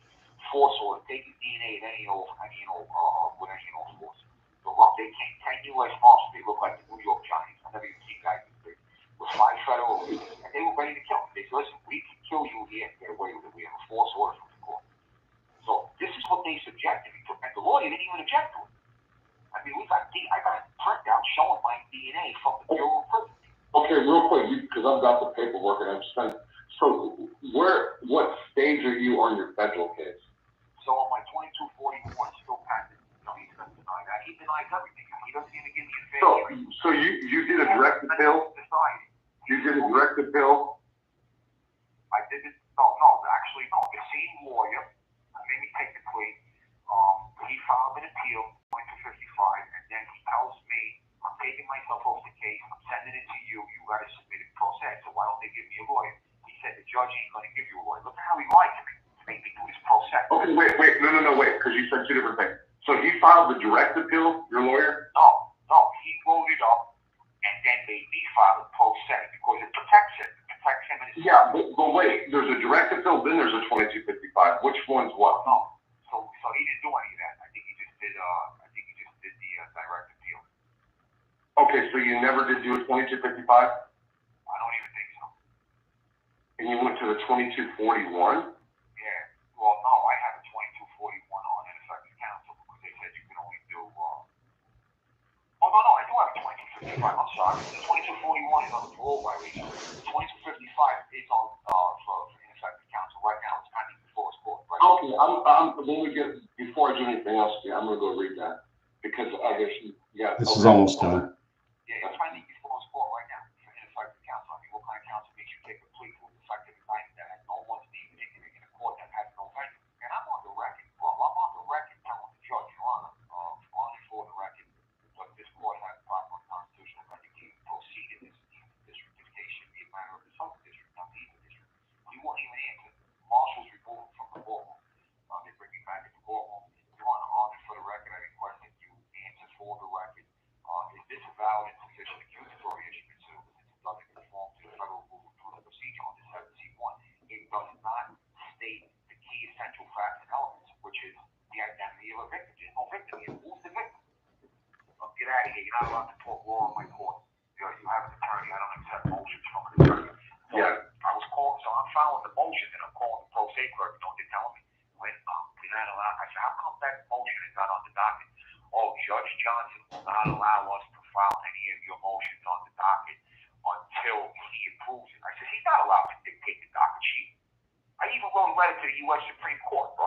I said, this guy's dictating the docket sheet. What's going on over here? I got it. Okay, so that's what district of New York is that?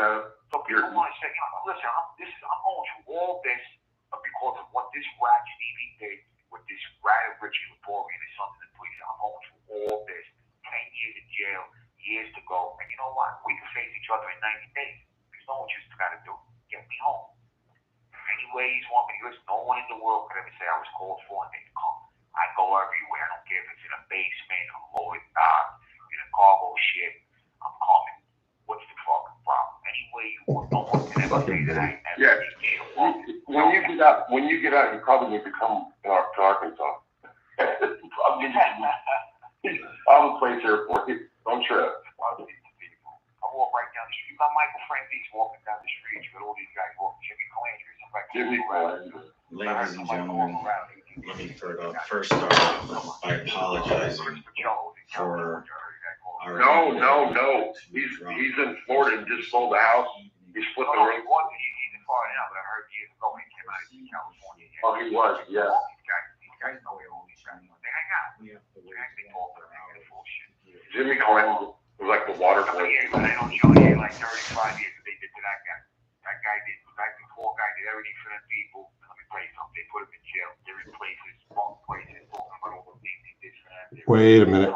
His family to tell the rats to tell on him, not on them. People are a disgrace. He's getting into A-lights. Let me stop. Let me back this up. And Argo.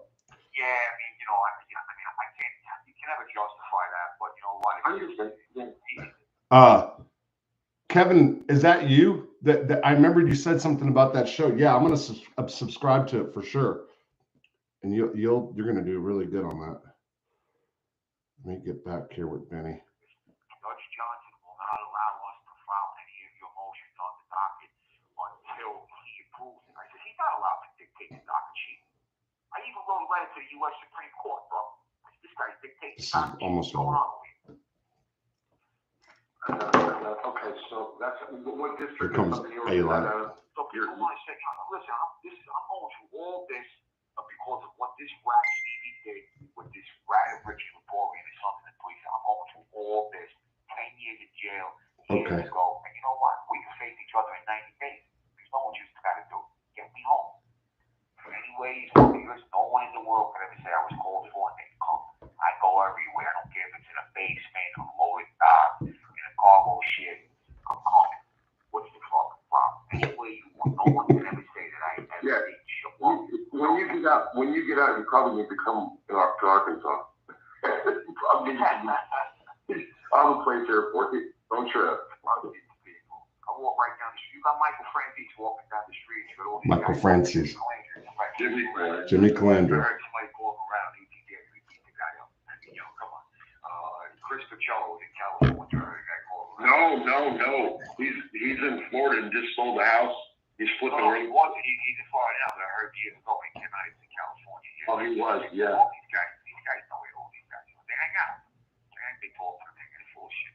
Jimmy Calandra was like the water boy. But I know Johnny like 35 years what they did to that guy. John. The poor guy did everything for them people. And let me tell you something. They put him in jail. They're in places, wrong places, talking about all the things he did for them. Did you guys hear that? He knows, he's known John A-Light for 35 years. What they did to this guy, that's Benny's position. And we'll get into more of that here in a second. People are a disgrace, bro. They really are. So did A-Light end up flipping at some point, right? Yeah, I mean, I can't. You can never justify that, but you know what? Reasoning for it. I mean, John Gotti. So, do you remember? So what did Matt Manning say about Jimmy? Everybody loves him. Everybody loves him. Ex-Carmine Russo, if he loves him. He used to make him sit in the hallway for 9 hours. I actually did a Chinatown. Ex-Chinatown, if you love him. Chinatown with. Real quick, Jimmy Ida. I've brought this up before. If you guys know who that is, Jimmy Ida. Carmine Russo was cellies with Jimmy Ida. And Jimmy Ida treated him so bad. Jimmy Ida was really, I mean, they offered him like 5 years and he ended up taking a life sentence. But he was real respectful to me. But he's like a miserable guy in prison and he lives to read Gangland. Benny talks about that in the future. But boy, Carmine was such a nice guy. And was he at Colombo or Genovese? I don't know. Nicest guy. But Jimmy used to put a sign up. Like, so you guys have been in prison. If you put a curtain or a sign up or cardboard, if you got a cellie, that means like a shitter sign, like they're either jacking shit and getting dressed, whatever. He'd put it up for 9 hours. He'd put it up the whole day. So Carmine couldn't have access to the sign. He's hanging out with Bobby and I say, here he comes, the only guy doing time. One thing I could say about Jimmy Ida is he's not a rat. They offered him 10 years. Jimmy Ida's not a rat. They wanted him to say he was whatever he was. You have 1 minute left. And he wasn't doing. So I can honestly say the guy's not a rat. He's a miserable, abusive, disrespectful wombat. That's what he is. I'm a gorilla. He's a wombat. He was terrible with Carmine. He was terrible. Terrible. He was. The caller has hung up. All right. So here's the deal. I have been on here an hour and a half. I'm going to answer some stuff now, I think. So God, freaking glasses, man. Okay, so let's go to that was the 12th, the 16th. We just bullshitted. No. The 16th is when he talks about A-Light and Junior. Yeah, so that would be the next one. Look, I think I'm going to do these in a video tomorrow, both of them. It is getting a little late. It is one. Well, I mean, it's not like I'm so tired. But yeah, I think I'll just answer some. Yes. So I've got 67 in here, 43 likes. Yeah, that's cool. Like I said, I had no idea if anybody would come on at all.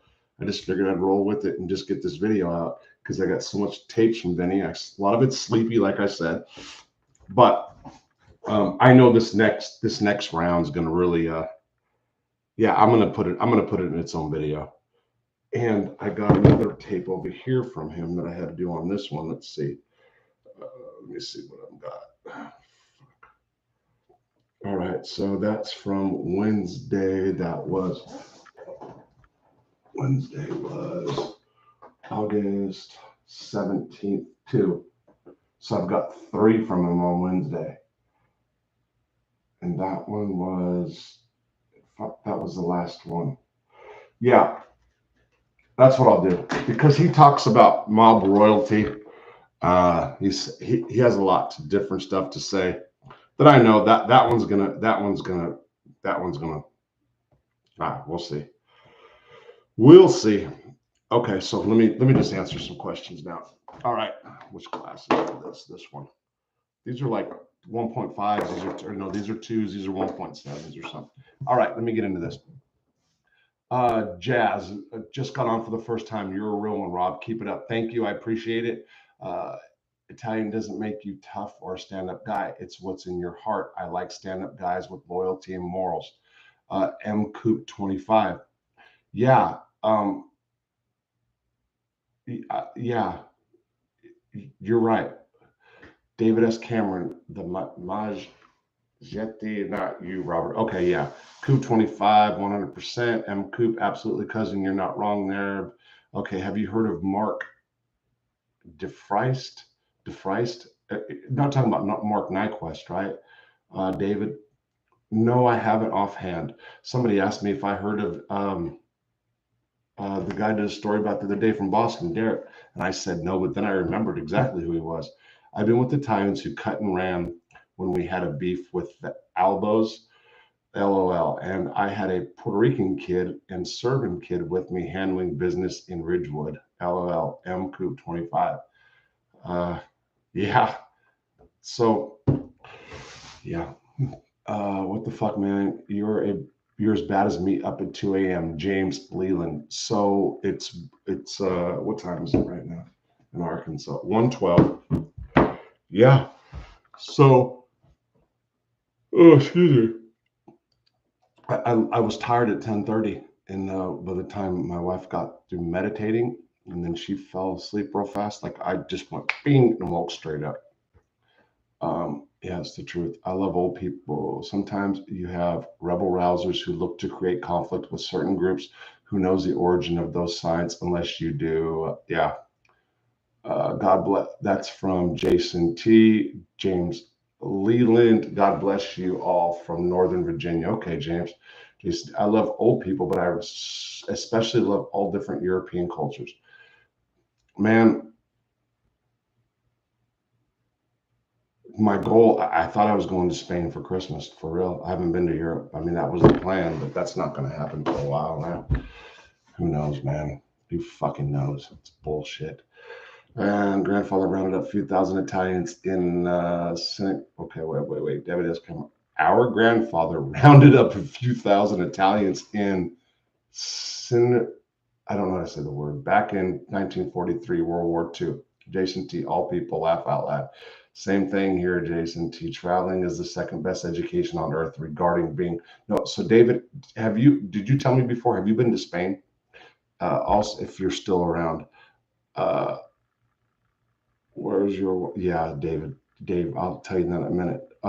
So the Spaniards, they kind of have like Spaniards kind of talk shit about English people. My wife lived in England for a while on a foreign exchange student thing. But and I used to correspond with the girl. I was in sort of a relationship with the girl from England, and she just beat up Spaniards constantly. She was from Essex. When you were kids, we were taught Greek and Roman culture. Jason T. Uh, I think Europeans are taught more about cultures than Americans were. Um, they know a lot more than us. they so the girl's name that I used to talk to is Carly. Okay, and she had a son who was 6 years old. His name was Paris. And I remember on his 6th birthday, he used to say like sounded like a frog. On his 6th birthday, I said, "Hey Paris, happy birthday." He's like, "Oh, thank you kindly, sir." And it was so funny to hear this little kid talk like this, you know. And he's like, "I shall return the phone to mummy." What the fuck?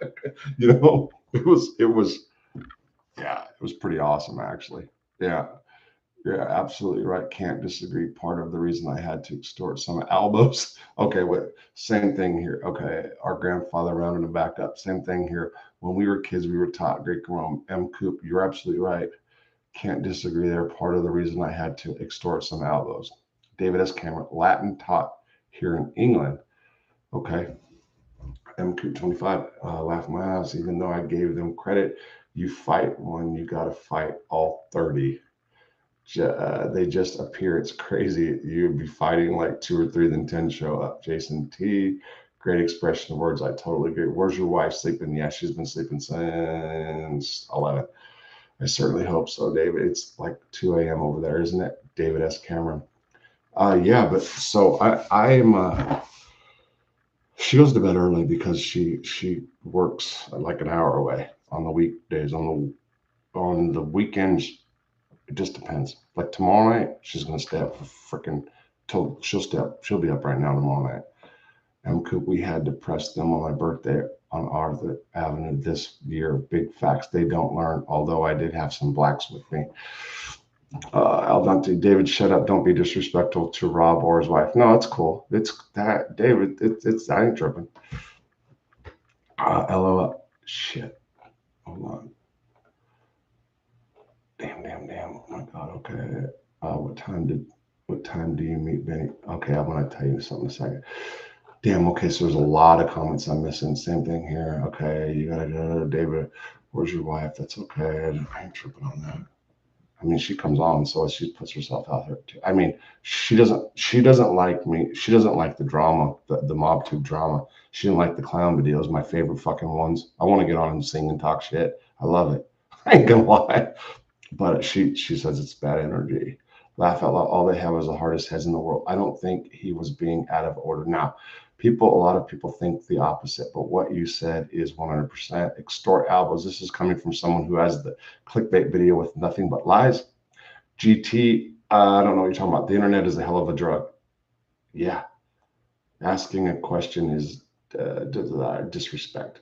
Nah, it's cool. How much? No. It's cool. It's not disrespect. How much more time is Benny facing? Benny has, fuck, I forgot in the state, a couple more years, and then he's got 51, 60 months in the Fed, 72. Should have got his paperwork right over there. So when he says he can be right out, look, he's got a good shot at the federal stuff of getting out. Some people think because they spent a week or two in a certain place that they know more than someone who actually researches and reads, is what David S. Cameron's point was. I totally agree with David's view. David Cameron. So I've heard, yes, it's my experience and knowledge drawn from it, and I think it's unbeatable. Yes, at Jason Tree. Al dente. Yes, you don't ask a man where his wife is sleeping. No, that's cool. No, I ain't tripping off that. No. It ain't no big deal. Yeah, I didn't even think twice about when he said M. Coop box heads, and they're all established business right next to. Okay, M. Coop box heads, and they're established a business right next to ours. When will it end? But we hold it down. But that. Oh, I thought he asked if she was sleeping. No. He was saying, "Where's your wife asleep?" Yeah, because I said at the beginning, like I got out of bed and then let him tell me what are his. Let him tell me what are you his second wife. It's Grand Tripping, Dave and Marty. Yeah, you're slow, dude. Rob, what time did you meet? What time do you meet Benny? M. Coop. So Benny calls me freaking early in the morning if that's what you mean. I met him in Lewisburg in 2004. Definitely extorted elbows. When you try to pick up little Italian kids who don't bother nobody, you get extorted. Say less. I mean, what year? Oh, okay. M. Coop. So I met him in 2004. Four or five. Sure, asking where's your wife, Rob? Is she sleeping? Is it insulting? No, it's not. It's not. I asked where she was. Oh my God, something to think about. Breaking news. Kylie Rodney could have been taken. No one is thinking outside the box. Watch YouTube video titles and ships across power. Who? Kylie Rodney? Okay, I don't know. Mob gossip. T.Y. Rob. Also, how far are you from Harrison? Harrison is I'm below Fort Smith if you look on the map. So it's northwestern Arkansas, lower. I'm in the last county. Sebastian County. I'm in the bottom of Sebastian County. I'm like I can throw a rock. Oklahoma's like I'm on Oklahoma. Family farm. They have well, the farm my dad owns that my sister now owns. No, it doesn't go into Oklahoma, but Oklahoma's right here. It's right here. And this is a dry county. You can't buy alcohol. It's 30 miles that way, or I can go buy beer in Oklahoma, but I'm on probation, so I have to get permission to go over there every time. It's 7 miles, so it's like 14 miles here and back to buy beer. Otherwise, it's 35 miles to buy whatever liquor. Yes, and if she were sleeping, David sounds innocent to me. All of our blood comes from Greek and Roman Europeans. For real. Something are true, but a lot are not true about A-Light. They just say he's a liar because the prosecution made him look terrible and the jury said they don't believe him. Xavier James. Yeah, so the thing with A-Light is that Tommy Karate, he says a lot about Tommy Karate that Tommy says isn't true, and I don't have a reason to doubt Tommy. On the other hand, Benny is asking me to contact him right now still. You're putting in the hours. Yeah. Cradle of civilization. Hey there. His daughter just died, he's reported. Age 30. Eli, sad news. That is. Get some sleep. I'm coming soon. I'm going to soon. You're always, YouTube is always awake. David S. How long do you have probation for, Robert? David S. Cameron. When I got sentenced, I was sentenced to life without parole or life without the possibility of release, and a $25,000 fine and no probation. Technically, by law, they were supposed to give me a probation period. That's part of the statute. They did not. When the judge gave me compassionate release, the way he did it was he amended my sentence, basically amended it to 25 years, gave me the time credit that I had in, and then he gave me a 10-year probation tail. I had every intention of being off probation in 18 months, if not 3 years. Why? Because you can file, and I know the criteria to file, and I would have fit it.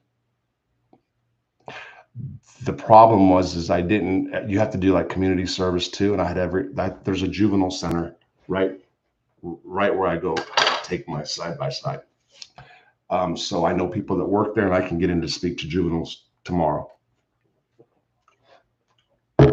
Problem was I had other issues within myself, and I don't want to be a fraud and go tell kids this or that if I still have my own personal issues, right? That's the truth. So I wasn't able to do extra activity. Everything was great with probation. Everything was awesome with probation. Love my probation officer. Everything was great. And then came the day before, week before, I was on probation for a year. So I've got 10 years probation. There is a case that's coming out. There's a case that came out, which I can file soon. And it can be reduced to a few years. I'm going to wait and let some cases come out before I try that. In the meantime, I really need to leave this probation office and leave this jurisdiction, stay in the Western District of Arkansas, but move to either Hot Springs or anywhere above Fayetteville. There's 3 offices. I really, really have to do that because there's a serious, serious conflict going on that is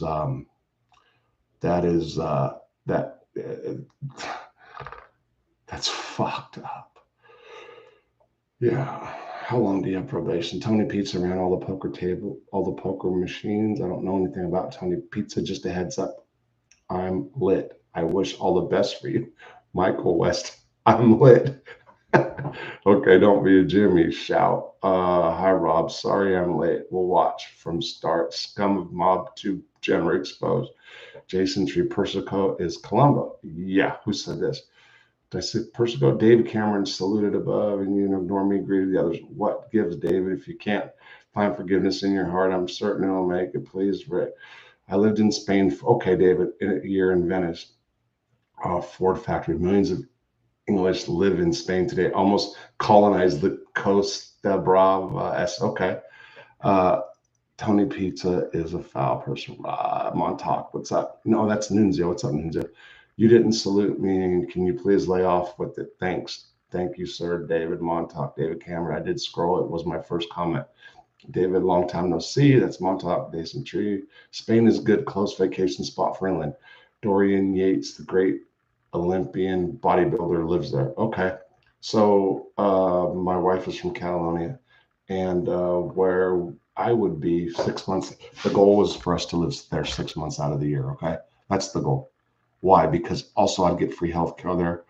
And they actually have good cancer doctors because I've got to have to deal with bladder cancer the rest of my life. Probably end up taking my bladder out at some point. No bullshit. It is what it is.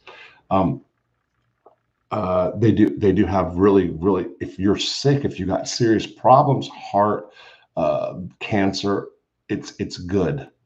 It's the other, like, broken bone, cold, flu, COVID, whatever, that's the problem, because the medical system is so bogged down because it's free, but my wife would rather, so she's going to go back. She's not staying for Christmas right now. Well, we'll see. She's going to go back, but we were supposed to go for Christmas, and I won't even attempt to ask. I was going to, but it ain't going to happen. David Cameron, too much FBS for you. His atheism is wearing off on you. I don't like his new David. When will you go back to classic David? Please let you know ASAP. Hey, you know what? Hey, Rob, why was H Block at Lewisburg known for? What was H Block? H Block had air conditioning. That's what it was known for. It was a pretty mellow block. There was good guys in H Block. Wicked Press, Wicked Pice. Was it Pisa? Say Boston. Yeah, H Block wasn't known for anything bad when I was there. They had the air conditioned block. Everything else in the summer was fans. David, yes. David S. Cameron, absolutely right. Jason, yes, over 1.5 hours in the budget flight for us, all cheaper than the train journey in England. Yeah, so let me go back. So the goal was to live in Spain for 6 months, but I thought I'd be doing that in a couple of years. Yeah, so we'll see. Who knows, man? Who knows? David comment during the to the truth and David Cameron get along. Why do you change? Please let us know. Truth. Why do you keep pestering me? I've asked you kindly to go away. Can you please listen? What the fuck? One more comment at me, and I'll have to block you again. Cameron is okay. The truth. Damn. Fuck. Okay, David Cameron, come on. Through the way. Let me go here. Listen, how rude you sound. You're speaking to another human who is asking you an important question I need answers to. Can't believe it. Thanks, David. I know A-Light. He's a clown. That's M. Coop. He lies about everything. Was a tough guy. Yes. Anyone who had the God is behind them. People were punching, but stay tuned for the A-Light stuff from Vinny. I'm just saying, it's his story, not mine.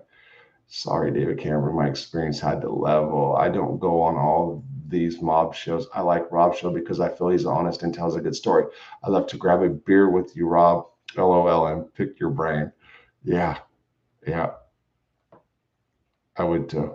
It's also cheaper to travel a lot of places outside of Canada than within Canada. Okay, Jason. It's also cheaper to travel to a lot of places outside of Canada. Huh. You're a strong dude, David. And getting increasingly worse, yes. And Coop saying here, love a night on the ale with Robert Rosso. I'm gonna tell you something. So I made no secret that drinking is a part of. I can drink on probation. My probation officer has always been concerned about that since day one. Yes, I've used it as a band-aid for certain issues. Yes, there was times when I drank a fifth a night when my dad was dying, but you couldn't even tell I was drunk. And I'm not saying that as a like a good thing. Like I haven't been like, well, that's not true. There not long ago. I can't. I was that like drunk. It's yeah. It's not.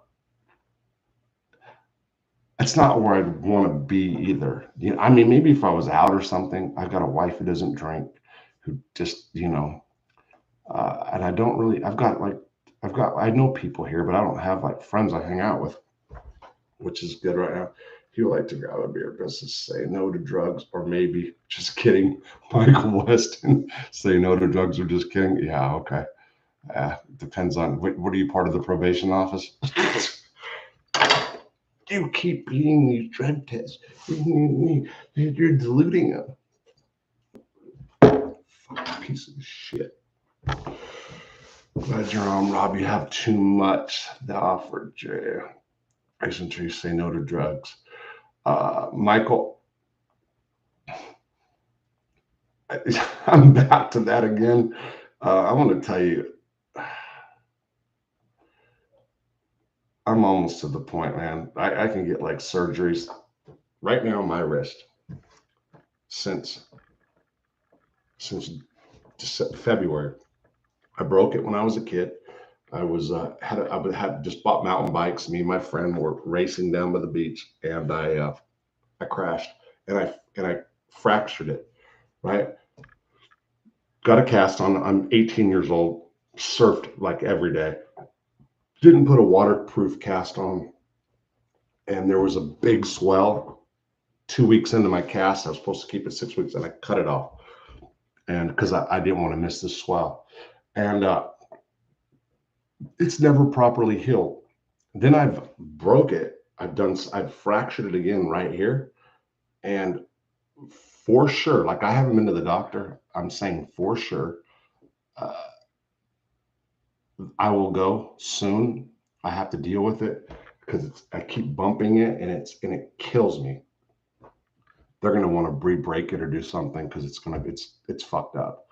And I'll be able to get like all the pain pills I want, and I'm like really questioning, like I'm like almost ready for that. I mean, I'm just just because I'm so bummed out with fucking probation. That's the honest to God truth. Before the U.S. embargo is lifted, you can get all the inclusive trip to Cuba for $600 and not much more in subsequent years. Whatever is going on, Rob, I hope it doesn't get you violated. Good luck, bro. J.A. Yeah. The noose is tightening. Did you ever go to Lee? I'm from Fresno, California. How were Bulldog gang members perceived at all? I don't know nothing about Bulldog gang members, Michael Weston. I didn't go to Lee County. So I've only went, the pens I was at was the old ones, Leavenworth and Lewisburg. Then I got cancer, so I was in the Butner complex, and then I got sent to, my points dropped. They changed the points because I stopped getting shots after I went to Butner 1 because I stopped getting high. So I ended up at Terre Haute FCI. So I missed all the new prisons, all the new pens, and thank God, because I would have never got out. He would like to grab a beer, period. Yeah, say no to drugs, but maybe okay. Really, wow, I don't think you're good for it nowadays. I'm from Fresno. Did you ever hear about? No. Some awesome surfing videos. I don't have surfing videos. You know what? I did when I was a kid. I bought like a, I was a drug dealer as a kid. I didn't make like a lot of money, but I always had brand new shit and brand new cars. And, but I bought a video camera and I took a lot of surf videos. And I don't know what happened to those tapes. Me and my ex-wife, something, you know, we were kids. We were together young. I was like 13, she was 14. Yeah, junior high school sweethearts and got married. David S. Cameron, you don't even know, bro. Nowadays, before COVID, it's like double the money at least nowadays for Cuba. Yeah, it's fucked up, David. Do you do time with Vito Guzzo? Not that I know of, bro. MCoop25 on YouTube. That's just prohibitive, Jason. All our utilities had shot up along with the groceries, fuel, and something will give sooner, I fear. So, COVID. Now it's monkeypox. Now everybody's going to get monkeypox. And don't say it's just for homosexuals because that's discriminatory. I mean, that's what they say. It'll shame them. It's just the way they do all this stuff. I'm going to tell you this, Rob. You should have a logo, Comic Ink, in the corner of the screen. Many people use content. Market yourself. You're right, Ron Gross. I don't know how to do it. I know. I should have a lot of things done. You said you were with the old man Tony Allo. Can you tell me more about that story that Benny was telling? M. Cooper 25.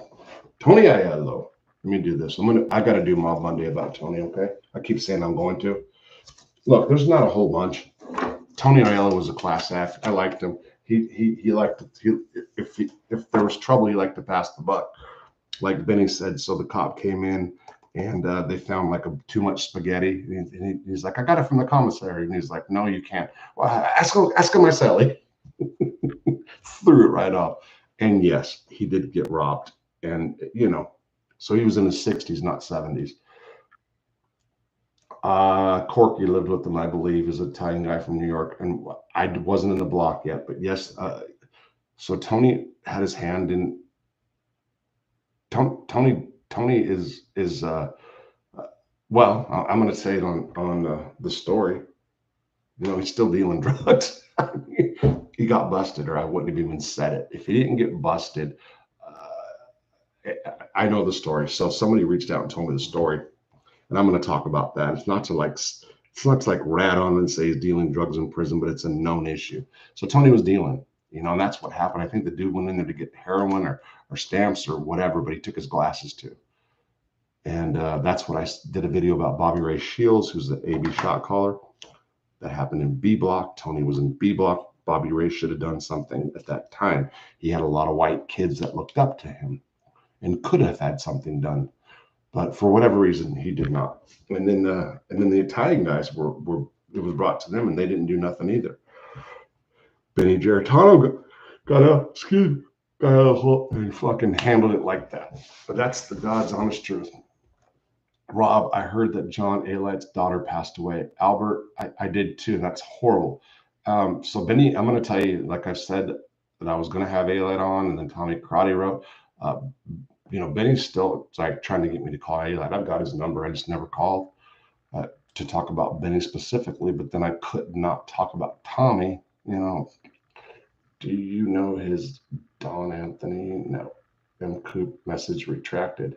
Hey, Albert. Yes, I read that. Too sad. Hope you're good. Did you know this? Okay. The truth. Come back. Huge Robert Rosso fan. David S. Cameron will not ruin this for me. The truth. Thank you, the truth. I don't know what you guys are saying, son. God bless Benny Geritano, Michael West. New York press is hard on Benny. Yeah. Oh, and he addresses the thing with his kid too. Okay. So I'm going to be honest. I called somebody in the mob tube stuff and said, hey, you know, Benny's getting ready to like double down and say he supports Alight and criticize John Jr. And it was the side that was not happy and came back at me with all the bad stuff Benny's done, and it held the gun to his daughter's head. And Benny explains it. You know what? How many people here? There's more people here than no. Fuck, I think I'll just run this shit. What time is it? 1:38. What I gotta do? I don't have shit to do tomorrow. I don't have shit. My wife's not gonna wake up till 11. They're 12. Let me do this. Let me see where we at on any shit. How long is this next tape where he gets into the AI? You know, don't have any son, of course. Or I could only imagine. I'll go for it, Rob. Okay, Jay. You know what? You guys are here on a Saturday morning. There's 70. That's a good number for me. I don't care. I mean, last one's like 300 or something, but damn it, if there's like 30 of you guys are willing to stick around, fuck it, let's roll. Because I'm good right now, actually. Let me switch glass. So, all right. So it's the 16th. All right, I don't want to do that. I got to watch this on the 16th, by the way.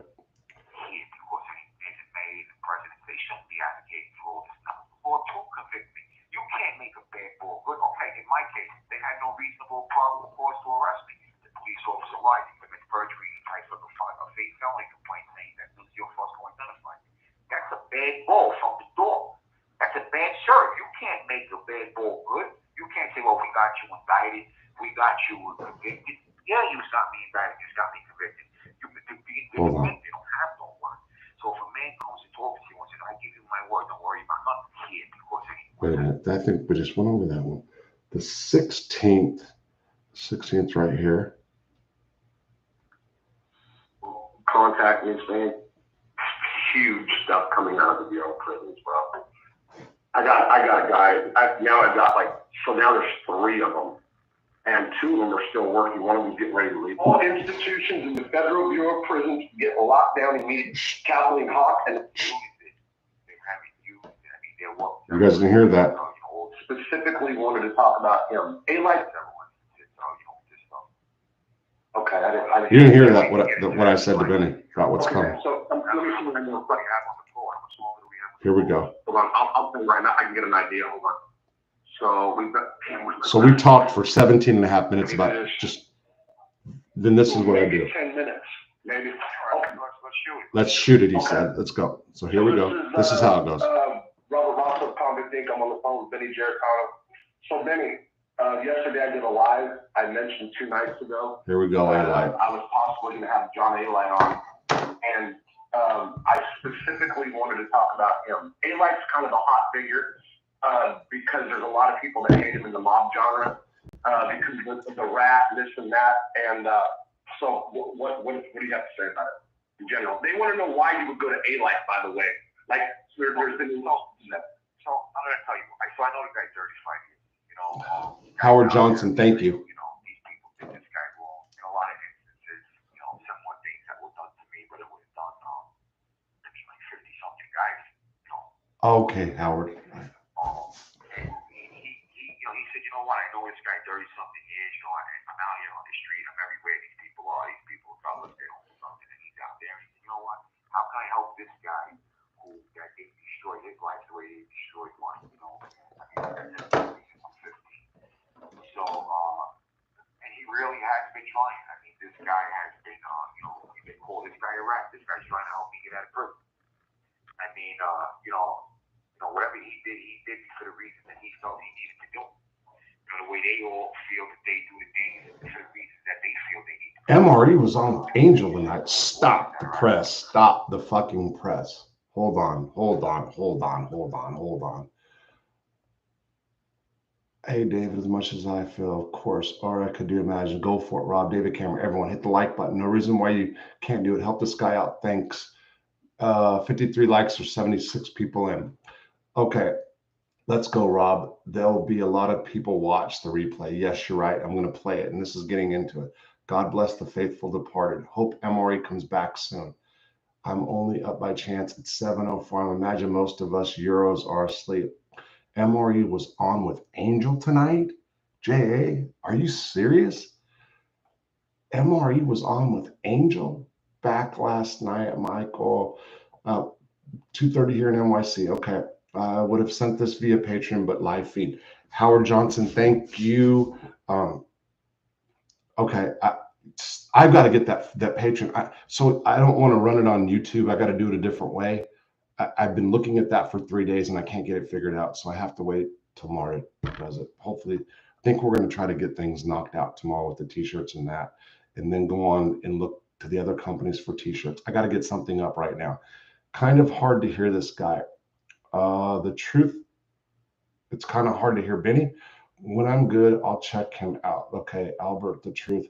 He was definitely on with Angel for sure. Rob, go look her last live. I'm going to do that before I go to bed just to see.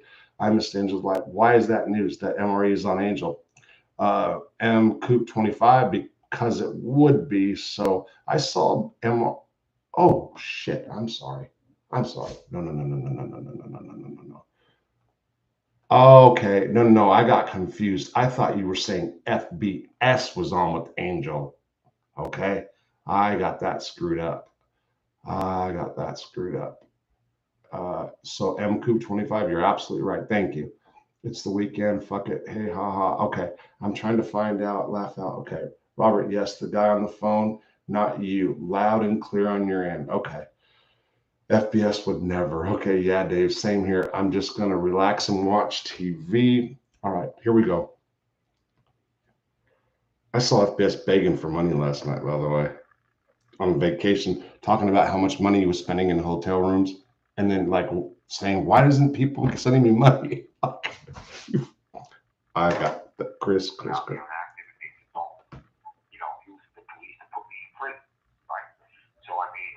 There's different ways to be rats. I mean, you don't have to just get on the stand and testify against a guy. I mean, if you give a guy who you know a rat information or who you know share out another guy, I feel like in jail, jail they want to get rid of this guy. Yeah. If you remember Howard Johnson, I hear you. The black guy in F Block, the old guy that used to stay with Adamine. Stop. He's talking about different ways people can be rats and use rats. And I'm bringing up, there was a guy in F Block where me and Benny were. His name was JD, and everybody knew he was a rat. And he didn't get beat. He's a black dude. He didn't get beat up or sent off line because everybody used him. They'd feed him information that they wanted the staff to find out for whatever, to manipulate.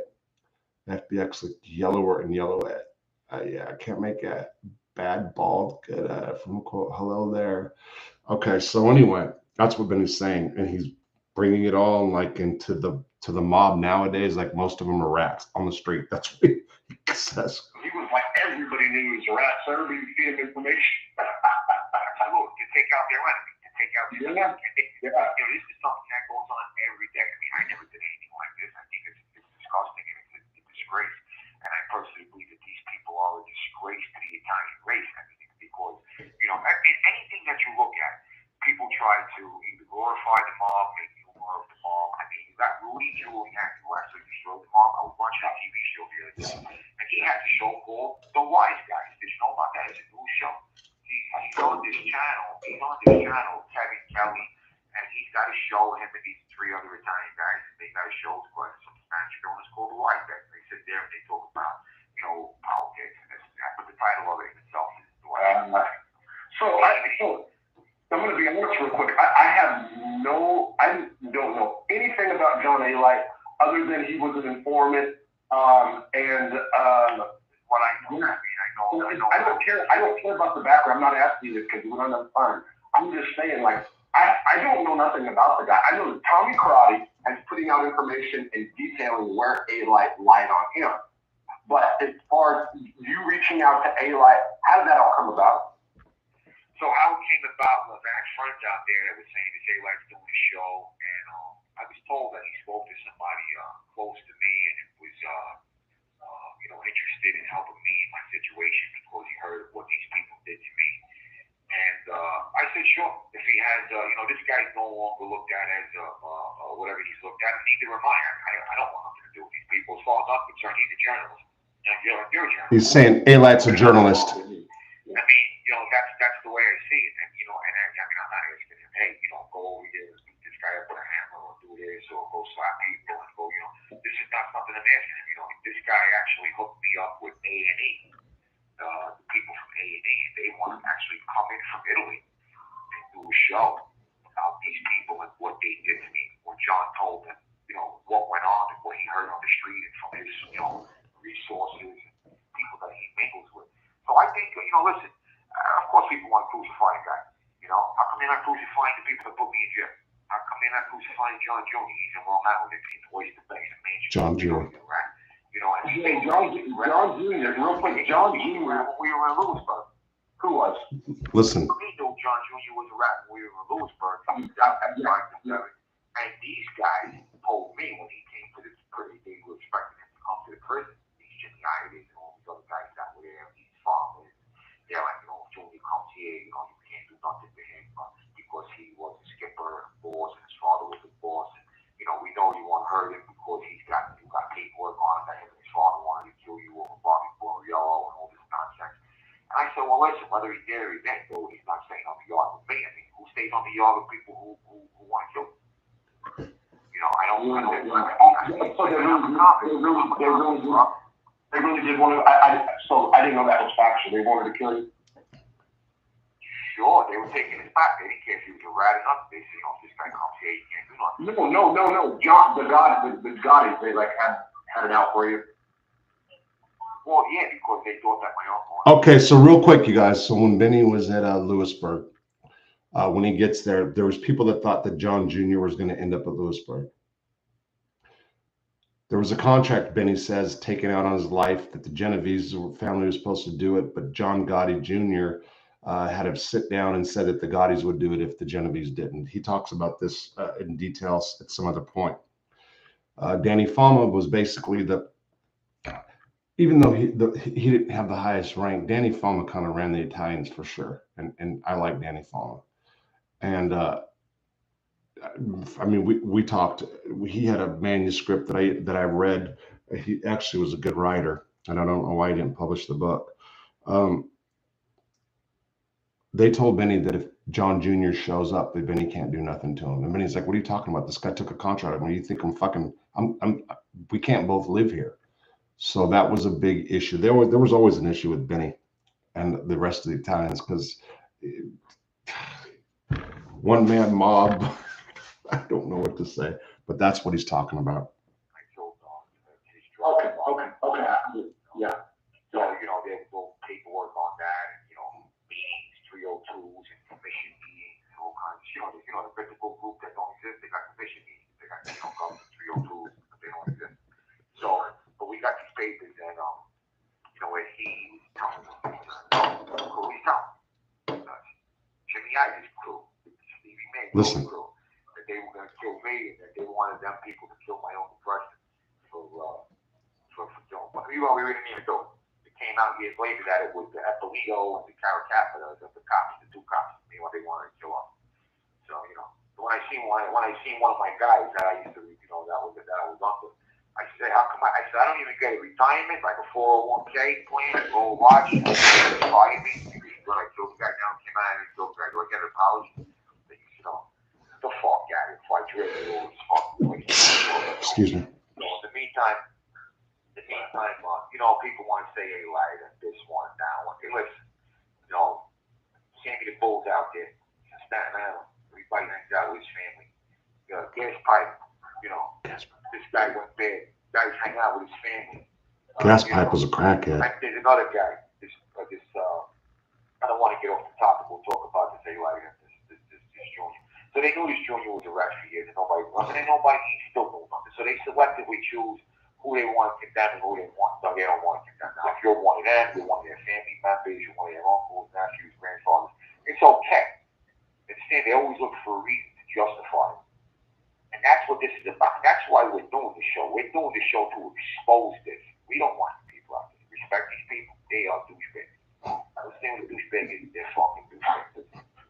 So Junior is doing. So from what I understand, Junior's he's doing big Hollywood movie stuff right now. So why wouldn't he? I mean, why wouldn't he? Yeah. He was an actor his whole life. Even when he was in the street, he was an actor. What did he ever do? Did you know him? Yeah, I met him. I know A-Life since I'm 13. I mean, not that I liked the guy or I thought anything of the guy, but I mean, this was the boss's son when we were kids growing up. Sure. I got you. You got to do it. You got to acknowledge I got you. The guy. I mean, Yeah. So at the end of the day, but I mean, what did he ever do in his life? I mean, they had A-Life do it.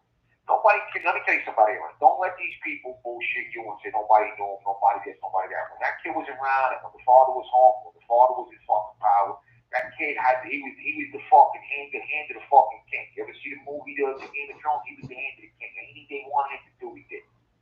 Did he? Don't let them bullshit you. Well, there's this got to show, the daughter got to show, the other daughter got to show, the talking about. No, she's big in the YouTube mob genre. I mean, there's like sides, and you can arguably say that it's like perfect. I'm talking about Angel. And yeah, no. By the way, real quick, I did skip 45 seconds. I could push a button because I said something about Angel having a channel, and he made some like comment, and the next day he's like, please don't put that on, because he was just kind of like spouting out of his mouth. And it's something that's just it's just kind of bullshit. So that's why you heard the skip, all right? And people are going to say, what did he say wrong? It's just an off the hand thing, and he realized like it was not a thing to say about somebody's family. That's what he said. Look. So I don't know. I have made a comment that John Gotti got extorted. Her father, I haven't backed away. Talking about Angel. You know, she got a little upset about that because I know some of the ADs and the guys that were there. But anyway, so she's got other information she wanted to send me. It doesn't matter. That's not my point. John, as far as John Jr. goes, yeah. So I just, there's been like within the last week or so, people have been talking about this. So let me tell you about these people. Let me tell you how honorable they are for the people out there who want to know. Let me tell you how honorable the Geritano family is in the market. So my father got killed. You know, my stepfather, he raised me since I'm one, so I call him my father. Yeah, he was my father. He loved me like I was his own. I loved him like he was my own father. And you know what? Between him and my grandfather, he made me and my friends, the gangsters that we grew up to be. And let me tell you something. The kids that I grew up with from downtown, we were like the 300. You know the 300? 300 Club. Absolutely. We would help back armies in New York. And there wasn't many of us. To this day, they hate us. To this day, they all hate us. We never lost. Jay, it is great. Never lost. But at the end of the day, yeah, Travis, I am. They just hate, jealous, envious factors.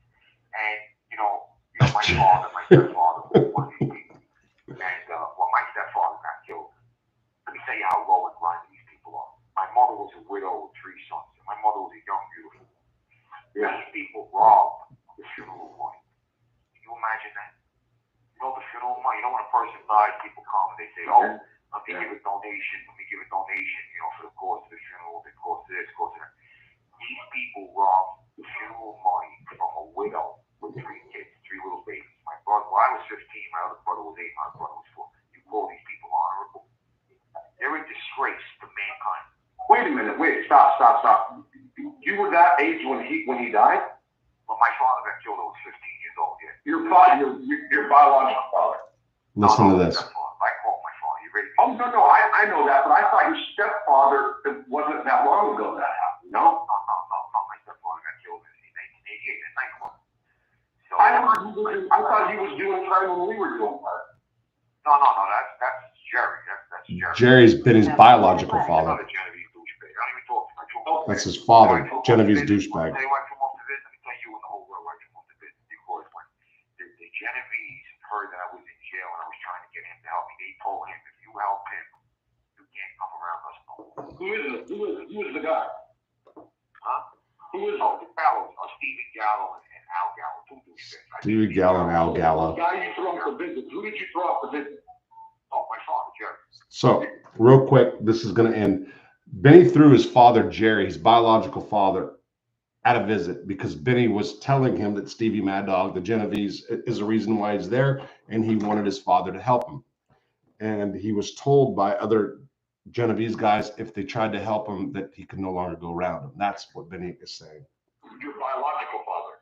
Go right off the visit. Get out of here before I beat you up. Right off the visit. Don't even tell me that the mom told you not to help. I mean, Sammy told me that they wouldn't even left the conversation. Are you calling me back today, tomorrow, or what? Excuse me? Are you going to call me back again, or are you going to wait until tomorrow or something? I'm going to try my best. I'm going to try my best. No, I'm going to crazy. Okay, so you said it. We had to say that Eli thing. So Eli, listen. You know, this is why. Give him a shot. Hear him out. He's talking about me. He wants me to call Eli. Thank you for using. All right. So, you know what? Here's where I'm at with this, you guys. So there, that is, damn, I keep switching glasses. So that is, that's the 16th. So 17th. Whew. So what do we got here? So we got the 17th. And I got a Wednesday tape here. What is Wednesday? August. The Wednesday was the 16th as well. Oh, so that goes with this one actually. Oof. Okay. So let me see what I do here. Let me see. Let me try to figure this out real quick.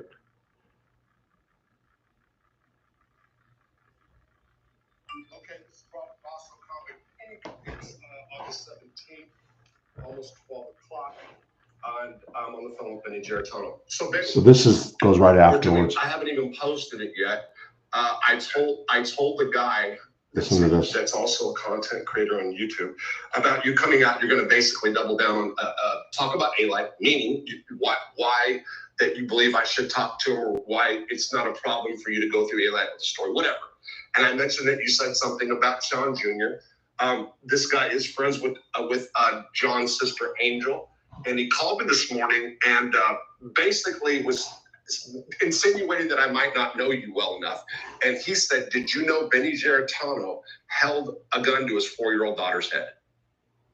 You want to respond to that before this gets out? Okay, so as far as that situation, it's not true. It's just media propaganda. This is stuff that police, when they arrest you, they add to the charges, and they just add to it. You go in front of the judge, it just makes you look not true. I mean, it makes you look bad. So in 2019, when I went to sentencing in federal court in front of Sterling Johnson Jr., my daughter, who is now 33 years old, her mother came to the courtroom to testify on the road in the courtroom to say that it's not true. She's married with another child for the last 25 years. She don't have no obligation to do that for me.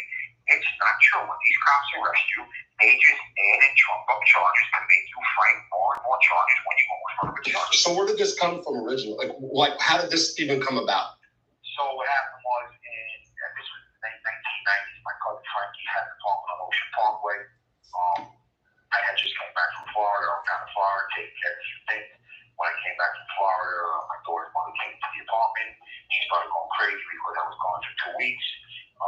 Created a scene. She's going to call the cops back then. She called the cops. The cops came. And lo and behold, they go in my cousin's apartment. They find several firearms. Right now, it's not my apartment. It's my cousin's apartment.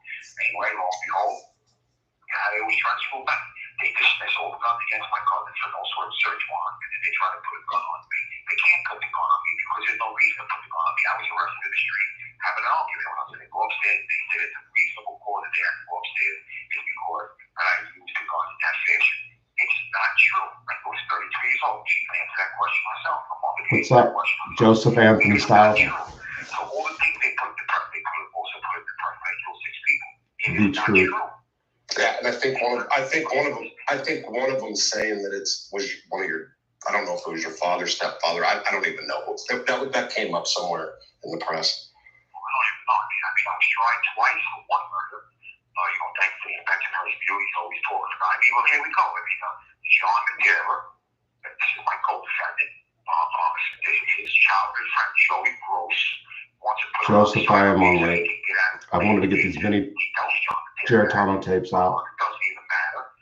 He has to get locked up for a case with me and a couple other guys and where we had guns on us. Close the story. And come to find out, all these people know that this Joey Gross was a rat going back to the 80s. He was ratting on this girl, Donna Hallway, down in Florida, with money orders and checks.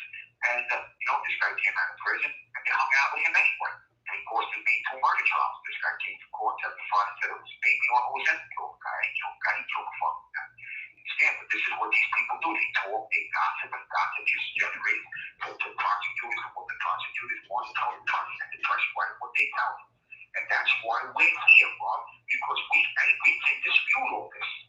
Okay. We can dispute all this. So, Benny, I want to make this very clear. So, again, I think I mentioned this to you. I'll tell you what, I'll give you a better one than that. I'll give you a better one. David, thank you. Audio sounds better. Everybody else wants to know about this.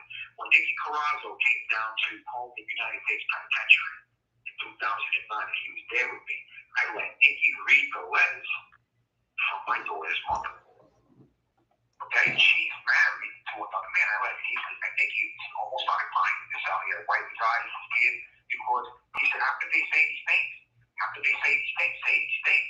I said, this is what cops say. Everything cops say about you is true. Okay, they might take a few things that are true. And then they tell all kinds of things that are not true. And they paint the pictures for you. They poison the minds of the jury, told you the price.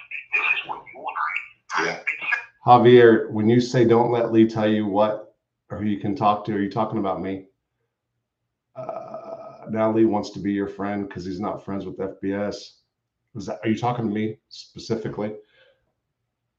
Is that what you're saying, that it was Lee that called me on this? I just want to know. Jason T, what happened there? Failure to launch, fledging. Okay, the truth, I'm not sure. Message sounds better. Jason T, did you witness the during remote video session? Okay. John A. Light and Forever Young made a great team. Okay. So I'm waiting, Javier James, to see what you said. What's his t-shirt idea? Rosso, more gas pipe stories. I don't have a bunch. If I talk to one person, he might be getting a hold of me. I'll have more. He had bear traps outside of his house when he was smoking crack. I know that. And in terms of Jimmy Kleiner, give Mikey Scars a back rub. Yes. Relax, Howard. Nobody was insulting you. The fams, they were from 60th. Rob, great line for a t-shirt. Ask about you. And it did not happen. Jimmy, it's pretty good. So I got a lot. Hold on to Big Dad's belt loop. Be about it. That's Tommy Reynolds always said, be about it.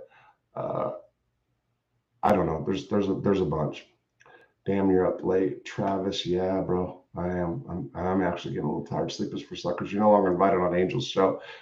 I actually talked to her for the first time. Look. Yeah, I like her. I like Angel because she sticks up for her family, no matter what. I mean, I give her props, and probably it's a little emotional to me because I'm having such family issues. That's the truth. Jason T, did you witness that? Okay, I know you and Vinny get along because you both speak your mind. Yeah, and I might speak it too much. It might be costing me here. I got to crash. We'll listen later. Okay, Travis. No, now Lee wants to be your friend. Jason, she used to be still number one fan of Lee. That is, guys, a class act. Trying his best. Sometimes he gets upset with the truth, but he always realizes the truth. Okay, Jason, the truth. Don't bring belt loop squad to the rat phone. Yes, because I know you and Lee called. Yes, because I know you said Lee called you and said don't talk to back to A-Light. Jason T, 0 to 100. Mind your own manners. Someone might show up nude. Javier James, you get the door prize. It's not true when these cops arrest you. I'll be right back. And trump up charges to make you fight more and more charges when you almost run with charges. So where did this come from originally? Like how did this even come about? So what happened was this was in the late 1990s. My cousin Frankie had an apartment on Ocean Parkway. I had just came back from Florida. I was down in Florida taking care of a few things. When I came back from Florida, my daughter's mother came to the apartment. She started going crazy because I was gone for 2 weeks. Created a scene. She's going to call the cops back then. She called the cops. Cops came. And lo and behold, they go in my cousin's apartment. They find several firearms. Right now, it's not my apartment. It's my cousin's apartment. Anyway, lo and behold, they always try to screw back. They dismiss all the guns against my cousin for no sort of search warrant, and then they try to put a gun on me. They can't put the gun on me because there's no reason to put the gun on me. I was arrested in the street having an argument with them. So they go upstairs. They said it's a reasonable cause that they have to go upstairs is because that I used the gun in that fashion. It's not true. My daughter's 33 years old. She can answer that question herself. My mother can answer that question herself. It is not true. So all the things they put in the press, they could have also put in the press. They killed 6 people. It is not true. Yeah, and I think one of them saying that was one of your. I don't know if it was your father, stepfather. I don't even know. But that came up somewhere in the press. I don't even know. I mean, I was tried twice for one murder. Thanks to the Inspector Hirschfield, he's always talking about. I mean, well, here we go. I mean, John Matera, this is my co-defendant. His childhood friend Joey Gross wants to put a homicide side on me so he can get out of one of his cases. He tells John to tear it out. It doesn't even matter. He hasn't got locked up for a case with me and a couple other guys in where we had guns on us. And come to find out, all these people know that Joey Gross was a rat going back to the 80s. He was ratting on this girl, Donna Always, down in Florida, with money orders and checks. And, this guy came out of prison and they hung out with him anyway. And he costed me 2 murder trials. This guy came to court, testified and said it was me. It was him who killed the guy. He killed the fucking guy. But this is what these people do. They talk, they gossip, and gossip just generates to prosecutors, and what the prosecutors want to tell the press, and the press write what they tell them. And that's why we're here, Rob, because we can dispute all this. Okay. We can dispute all this. So, Benny, I want to make this very clear. So, again, I think I mentioned this to you. I'll tell you what, I'll give you a better one than that. I'll give you a better one than that for John Gotti's friend, and for John Gotti, and for Angel, and for everybody else who wants to know about this. When Nicky Carrazzo came down to Coleman United States Penitentiary in 2009, and he was there with me, I let Nicky read the letters from my daughter's mother. Okay, and she's married to another man. I let him. He said, and Nicky almost started crying. This how he had to wipe his eyes, his tears, because he said, after they say these things, say these things. I said, this is what cops say, Nicky. Everything cops say about you is true. Okay, they might take a few things that are true. And they throw all kinds of things that are not true. And they paint the pictures for you. They poison the minds of the jury, pull through the press. This is what you and I have been saying. Yeah. No, they did it with me too. They did it with me too. They cut the head off the snake. Biggest drug. He came from California to pollute the state of Arkansas with his drugs. We finally were going to be able to put a dent in the drug trade. Yeah.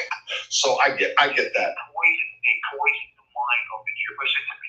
Most of these articles are in the Post and the Daily News. You know the Post and the Daily News have a grade reading level of 7 to 8 grade. Yeah. You understand? Everything is written in this country or in the world according to reading levels. And the reading levels are according to who they want to read this stuff. I mean, college professors don't read the Post. They read the Wall Street Journal. Or they read the New York Times, right? They don't read the Post because it's written at a 7 to 8 grade reading level for the majority of the population to try to comprehend. So what is the Post? What is the Daily News? It's media. It's entertainment. It's propaganda. It's not law.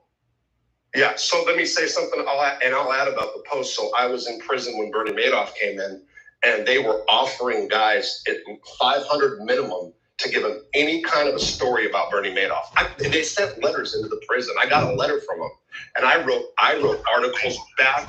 I wrote articles bashing him. I even named the reporters. And matter of fact, I might have that letter still, and I can post it and do a story about it. Anyway, so yeah, the Post is tabloid gossip in the majority of the cases. I mean, they have a mob section. I mean, who in the world is there right wants to know what's going on? I want to know who. Oh no, it's a big genre, Vinny. There's a lot of people infatuated with this mob organized crime stuff. Who really knows about it, kid? I never read a mob book. I've been in the street my wife. Yes. Okay. 10 to 30 years now. I've been out of station. We don't buy myself. We don't have brackets on sale. We don't profit what the government did. John Jr. profit. I don't know. I thought I'd seen him on 60 Minutes. Wasn't he on 60 Minutes? Yes. Yeah, he was. Oh, that's okay. Oh, I see. So only royalty gets to do these things. To say what they want to say, but if you're not royalty, you're not a noble. If you're not entitled, if you don't have a title of nobility, you're not allowed to do it. You only have to do what we tell you to do. Is that how it works here? That's your statement. I'm laughing. Some people get mad when I laugh at certain things. You're not being professional. You're not being objective, right? And I'm like, Benny's my friend, and it's the stuff that comes out of his mouth that makes me laugh sometimes. It's not what you know what I mean? It's just like Don't let it hit you on the way out. That's a good t-shirt. Hold on, Jason T on it. Mr. T is a punchy. Oh no, he has latched on to you. Jason, something amiss with him. Very creepy and strange. Spent months talking words and BS to me though. An FIRS. They grew up an extra 87,000. Let's go, Brandon, Michael, and Michael and Arm now to the truth. Javier James, yeah. He also took my wrench away from me, gave it back. Still a fan. Leaves the man. I was chatting with you in the comments this week, Javier, and I thought you said you detested the drama. You know nothing about the streets. He acts like he knows what he's talking about. Jason, you need better reading comprehension skills. After this episode, please rewatch with a notepad and write down for me the timestamped moment when I returned and told RR that DSC was not going to ruin it for me. Jason T, please complete this assignment as soon as possible, the latest Monday morning. So you guys are actually making me laugh. This is the most attention that Truth has had in a long time. Okay, off, out. So thanks again, Robert Rosso, and good chat, people. Have a peaceful Saturday night. That's David S. Cameron. All right, Dave, thank you for sticking around, bud. No worries. Benny is hilarious. Yes, Robert, you're up late. Hello, all. Chris Steffa. Yeah, I am. Benny is speaking straight facts. Okay, I'm more Benny. I got more people now, so they're here for Benny. All right, so let me shut up. Wait. I say something that's not right. No. It's the way you're saying it that's making me laugh is what I'm saying. But look, here's the deal. I want to be very clear about this, okay? And I think... Let me be very clear about this for everybody else. In 2010, I had plans to move to Florida. Okay? Agnostic one, I'm doing good. 16,000 $1 there for apartment tenant. Lease agreement from prison. I had it for a year. They told me I had to get this apartment a year before I went home. Can you imagine I had to pay rent for a year before I even went home? Okay, so $36,000 for the apartment. You know what they made me move to the Night, Dave. The government, the FBI, all these rats, these mob people, they don't make you move. You know that?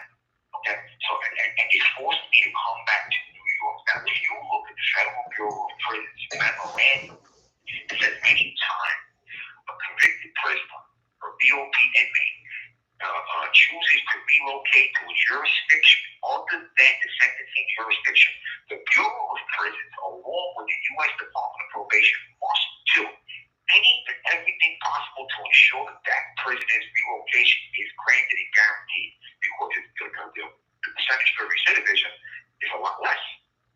You understand? You're trying to start off on a clean slate. Yeah. You're not getting care from them. They sent me back to New York to get framed. And I think that. I get it. I get And he's exposing all the mob mess. Yeah. Absolutely. They sent me back to New York to get framed. And who was trying to frame me is Hector Pagan from the mob license. With this case with this Ryan Patricio. And you know what? It's okay. Listen, you try to frame me all you want. I'm not committing a crime. I'm not doing anything wrong. Listen, I'm in a case now for the state for standard of military force, correct? Yeah. There's 27 cameras showing my actual innocence. Now, let me ask you and all your viewers and this guy who's trying to John Jr. If I was standing someone on camera, you think they would have erased it? Of course, if they would have erased it. They're trying to frame you. Well, I mean, if I was actually committing the crime and standing someone, you think that? No. They would have ran it in like the vlog section of the New York Post. With frame being gold. Yeah. Frame being gold. So in the meantime, it's gone. It disappeared. You know what? I'm getting it. So they take a picture. They take a video.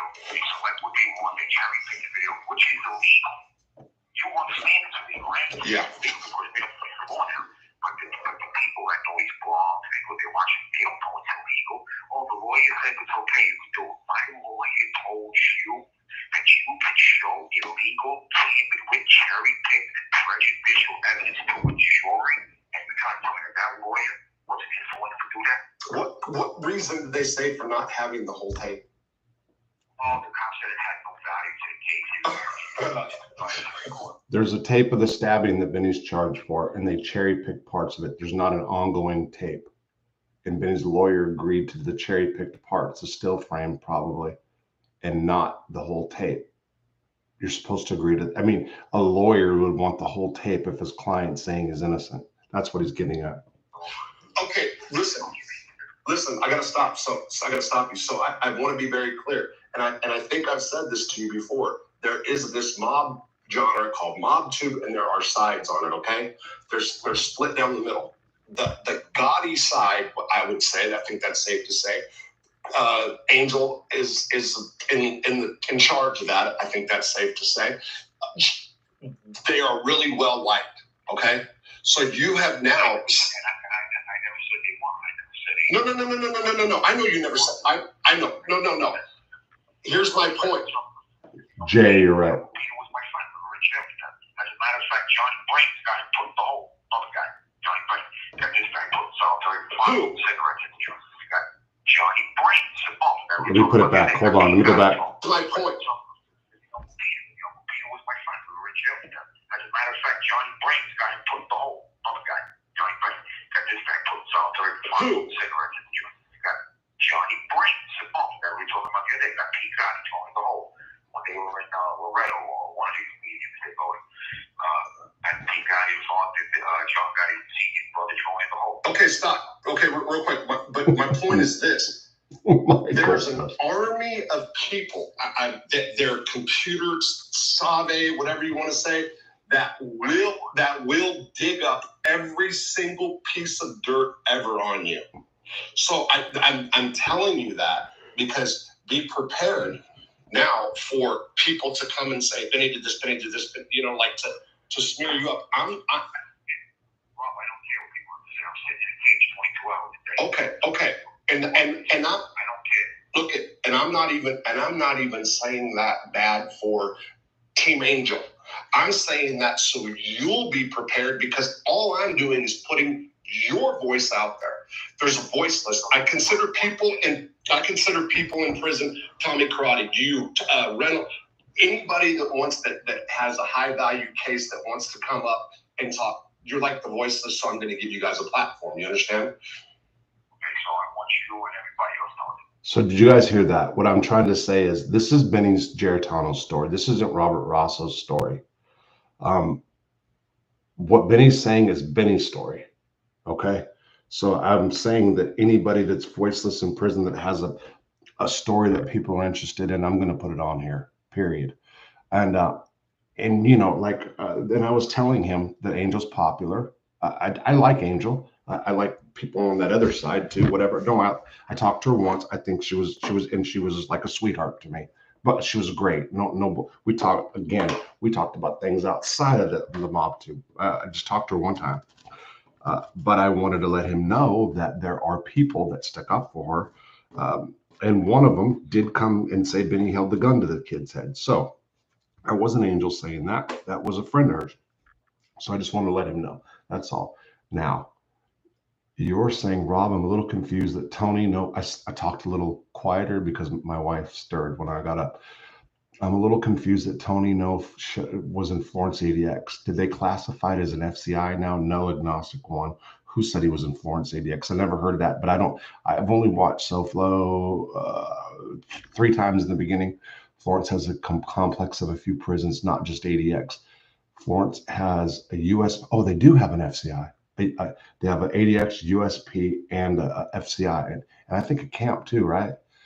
Jason T, he gives it up for free. Florence has a complex. He doesn't charge. Why doesn't he get a new lawyer? Seems like an easy win. Seems like the old lawyer did him bad, just a new lawyer. Javier James.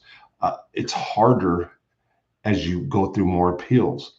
He's looking for it. He's saying that the guys can step up right now, sign affidavits and get him out. You're right. He's got a fucked up case. John, I'm pretty sure he said he was in the ADX.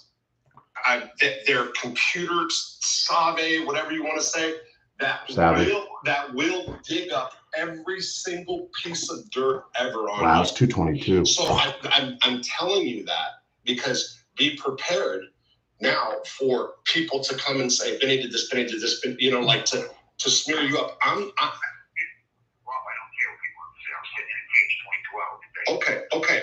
And I say okay, fucked up. And I'm not even saying that bad for Team Angel. I'm saying that so you'll be prepared because all I'm doing is putting your voice out there.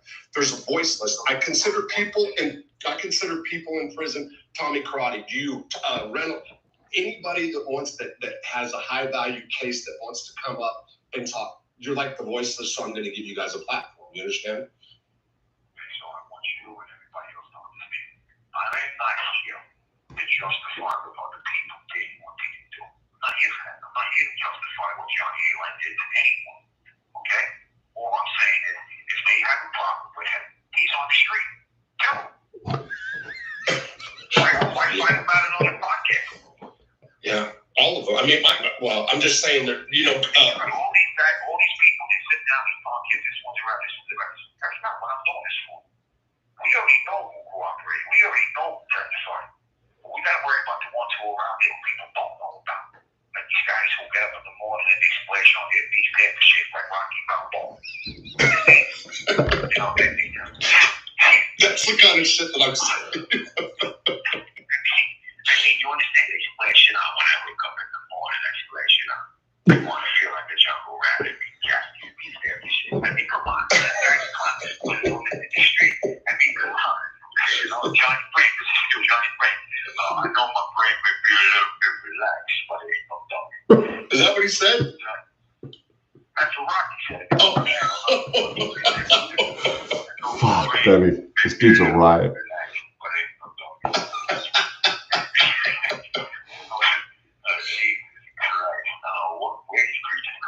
Anyway, so I have no problem with John Mackey Sr. I never had a problem with that. He wanted to kill my uncle. He wanted to kill me. Okay, fine. But all these people. Here's my thing. This is what I'm saying. These people wanted me to live on a prison yard with the fact that I had documentation in myself that was trying to kill me. I don't do that. Yeah. I don't do that. You know, and like I told him, I prayed to the Lord. He don't come to Lewisburg. Okay, so he's talking again. He goes back about John Jr. was supposed to come to Lewisburg. And okay, great that his dad and him wanted to get him killed once upon a time, but he could not live with somebody who wanted to kill him. He can't do that. That's what he's saying. If he comes to Lewisburg Penitentiary, he's leaving in a helicopter. Especially if he just wants to pick up a nice thing. Michael Weston. I don't care about all this nonsense and all this politics and all this he said, she said shit. I'm not that guy. Johnny ain't like said nothing. These people are going to give me 10 life sentences because these people are their big mouths. I don't have the documentation. John put all this stuff. He sent me a message for all this stuff. Okay, fine. That's why he says, well, put him on the show and let him rectify his actions. If he can rectify his actions to people. But I don't think he can because he walks down the street and he goes around where they are. And then I heard he challenged John Jr. to a fight, a UFC fight. The guy declined. Nobody ever challenged me. Challenge me to a UFC fight. The Barclays said, I'll show you how I'm in there jumping around. You know what I mean? At the end of the day, I don't care what people say John Jr. did or not. I don't care. I'm not that guy. I don't care. This is what I care about. I'm in prison because the mafia made people put me in prison. I'm in prison because the mafia made my lawyers sell me out. I'm in prison because the mafia told my witnesses don't come to court.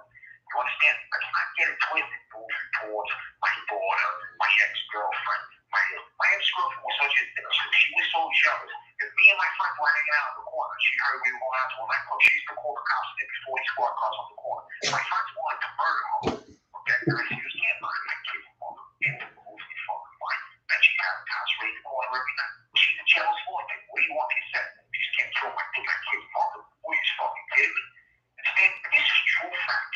Anybody who worked with us knows this. You understand? But to this, listen, I had to forgive her. She's my kid's mother. When I needed her, she was coming to court.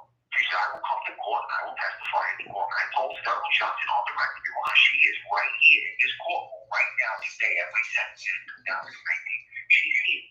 Ask her if I did this and I put guns to head and I did this. She's here. She doesn't have to be here. She's married with another husband. When I told her husband, thank you for allowing your wife to come, he said, man, I couldn't stop her even if I wanted to.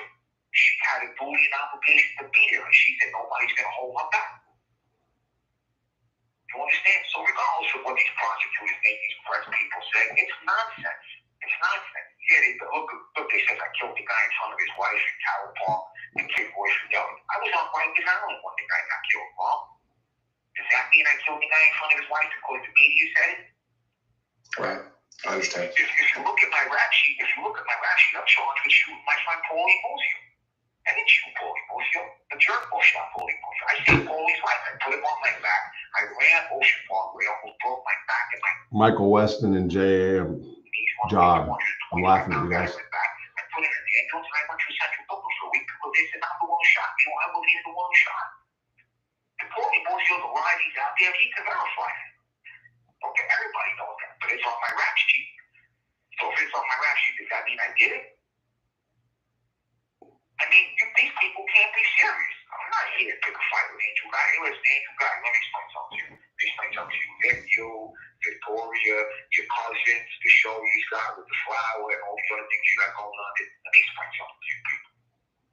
But your father was the boss and my father was underneath your father. Let me tell you something, I would have walked through fire for you people. But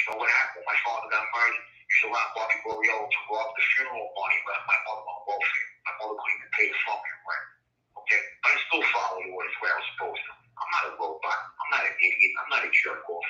Okay, I grew up and became a man, and I realized I became tough for the guys we were supposed to idolize. Me and my friends, I told you, we were like the 300 undefeated. You understand?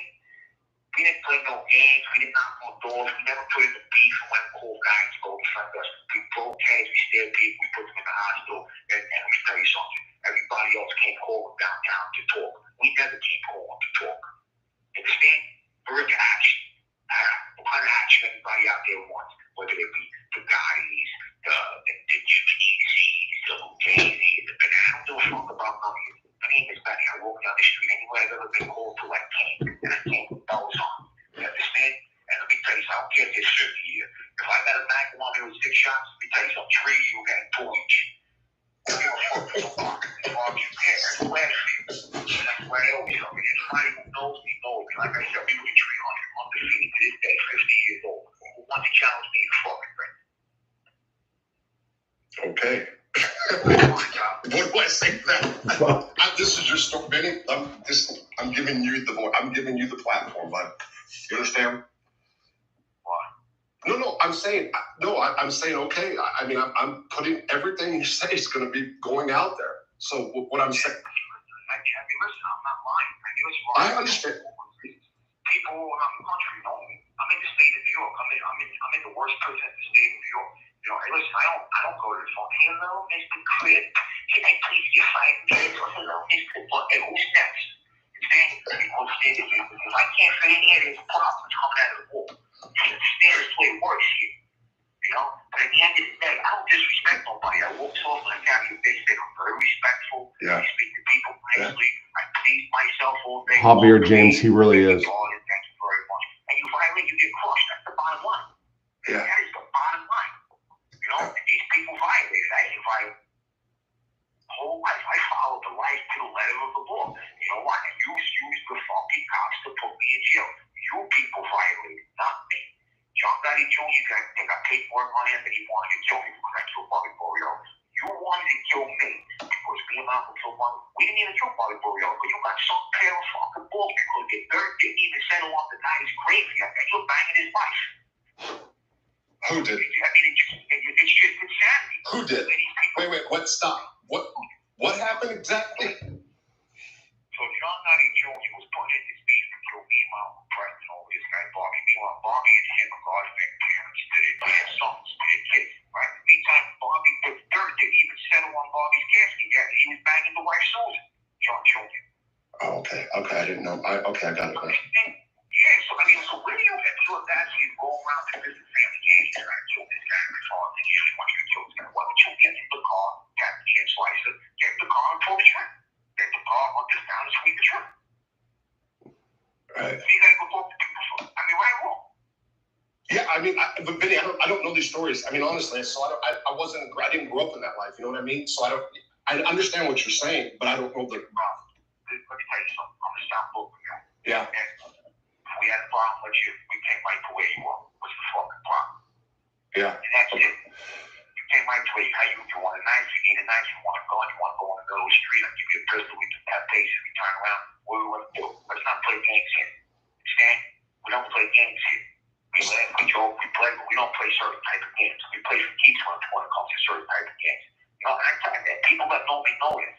I shouldn't have to be on Johnny A. Light's email asking him to help me. We'll put things out there so people can hear how they can help get me home. I shouldn't have to be on the Rob Rosso show doing these things. Guys that call themselves gangsters are supposed to be doing these things to get me home. All of a sudden, they need instructions. Like, where do we go? Who do we talk to? What do we ask for? Are you serious? When you're going to rob somebody, you ask them for instructions. When you're going to swindle somebody, borrow money, you swear on your grandmother's eyeballs, when you're taking the money, you're going to put it on a car, or you're taking the money, you're going to put it on a fucking casino. Do you need instructions? All of a sudden, you need instructions now. You know why? Because the higher ups are telling them not to help. You understand? You want me out of the way. They don't want people like me around. They didn't like Connie Reynolds. They didn't like Fabrizio. They didn't like fucking Joey Talco. These guys, you know what? They scared. They were scared. They like Jimmy Calandra. I'm just kidding. Landry? No. I don't really know this guy like that. I mean, he wasn't like I know the other ones that I just. He was like the water boy. He was like the water boy for the Bath Avenue.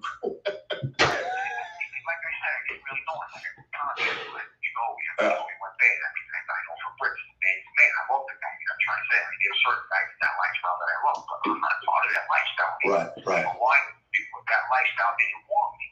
They wanted rats. They wanted informants, like I told you earlier. Give $2,000, it doesn't matter. You want to pay $450,000 to get made, you come in. I can tell you about that guy, Boy Geritano. They tried to shake down my in-laws one time. He comes to the house, he goes, yeah. I come home from work. I'm working on a construction job, 2001. I come home. My wife is shaking. What's the matter?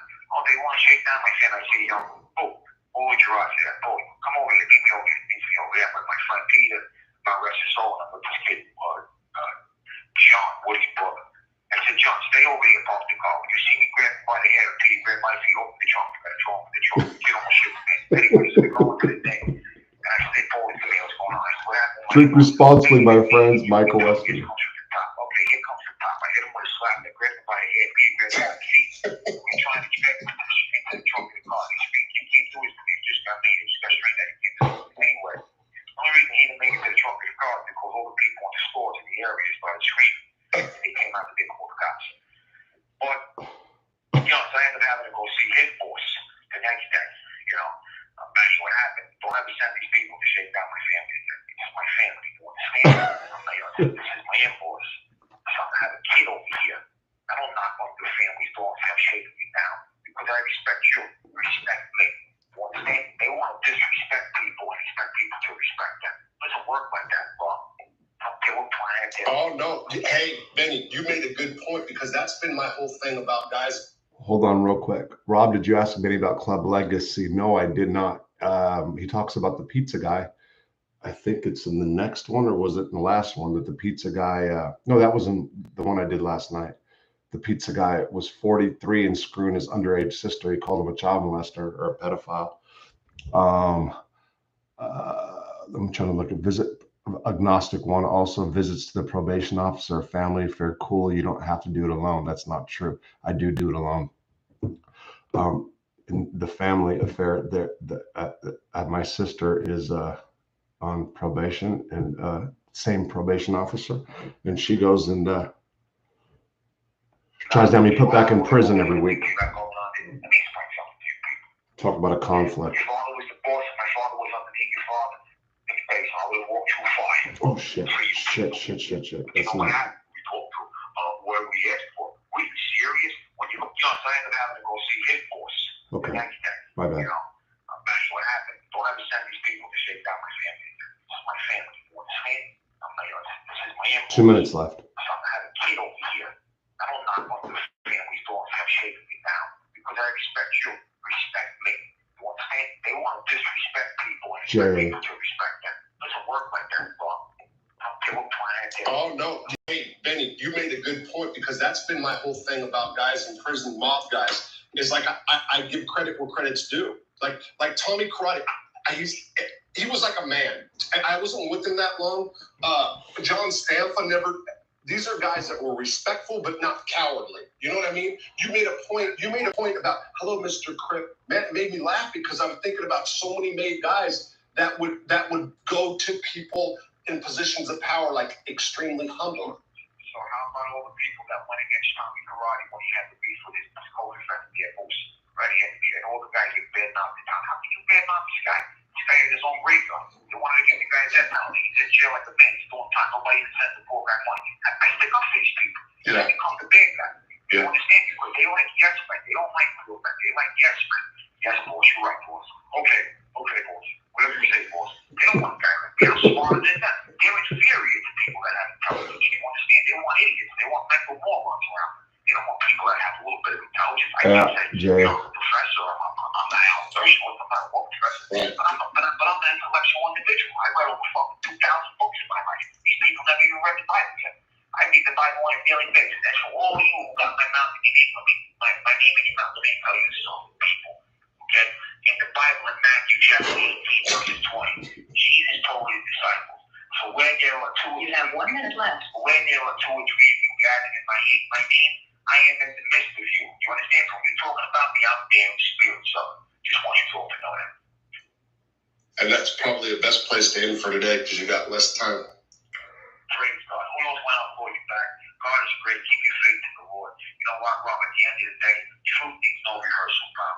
Okay. Don't worry about Angel. Angel, God bless you. Live your life. Enjoy yourself. You, your sister, your whole family. Like I said, I don't back up front with you, brother. But if we ever would have landed on yard, it would have been nice. And that's not by my thought. That's by his own hand. So he's got a man on that. That's all. Okay, Ben. I'll talk to you soon, bud. Be safe. All right, so you guys, that's that's from August the 16th, and I am gonna crash out here. I'm gonna answer a few things. Yeah, I'm tired. It is. Well, I mean, I do late nights sometimes, but okay. So I have 2 tapes from the 17th left, and I'm gonna do those tomorrow, and they're about 50 minutes worth. Maybe I'll do them live again. I'm not sure. Yeah, live's easier because of the microphone. It comes out better right now. Even though my wife told me I can upload and do something with StreamYard that I don't understand yet. Anyway, dude goes from all that talking about the Bible, J.A. Yeah, he's a total trip. Michael Weston fiction stories. I don't know. That's on you to believe. What other? That's Benny's version, right? I'm looking forward for more Jimmy Calandra, Tommy Karate stories. Michael Weston, a mob guy, backing up exactly what you said, J.A. Yeah. I wasn't trying to be critical of mob people when I tell stories about what I saw. I never was, even though people believe it. I mean, believe that. What's up? It's late. Don't be a Jimmy, Mike, and Ron Gross. Great content, Rob. Thank you, bro. All right, you guys. Fuck, I've been on 3 hours. Wow. I was only going to come do a couple tapes, but you know what? It's good because now I'll fall right asleep.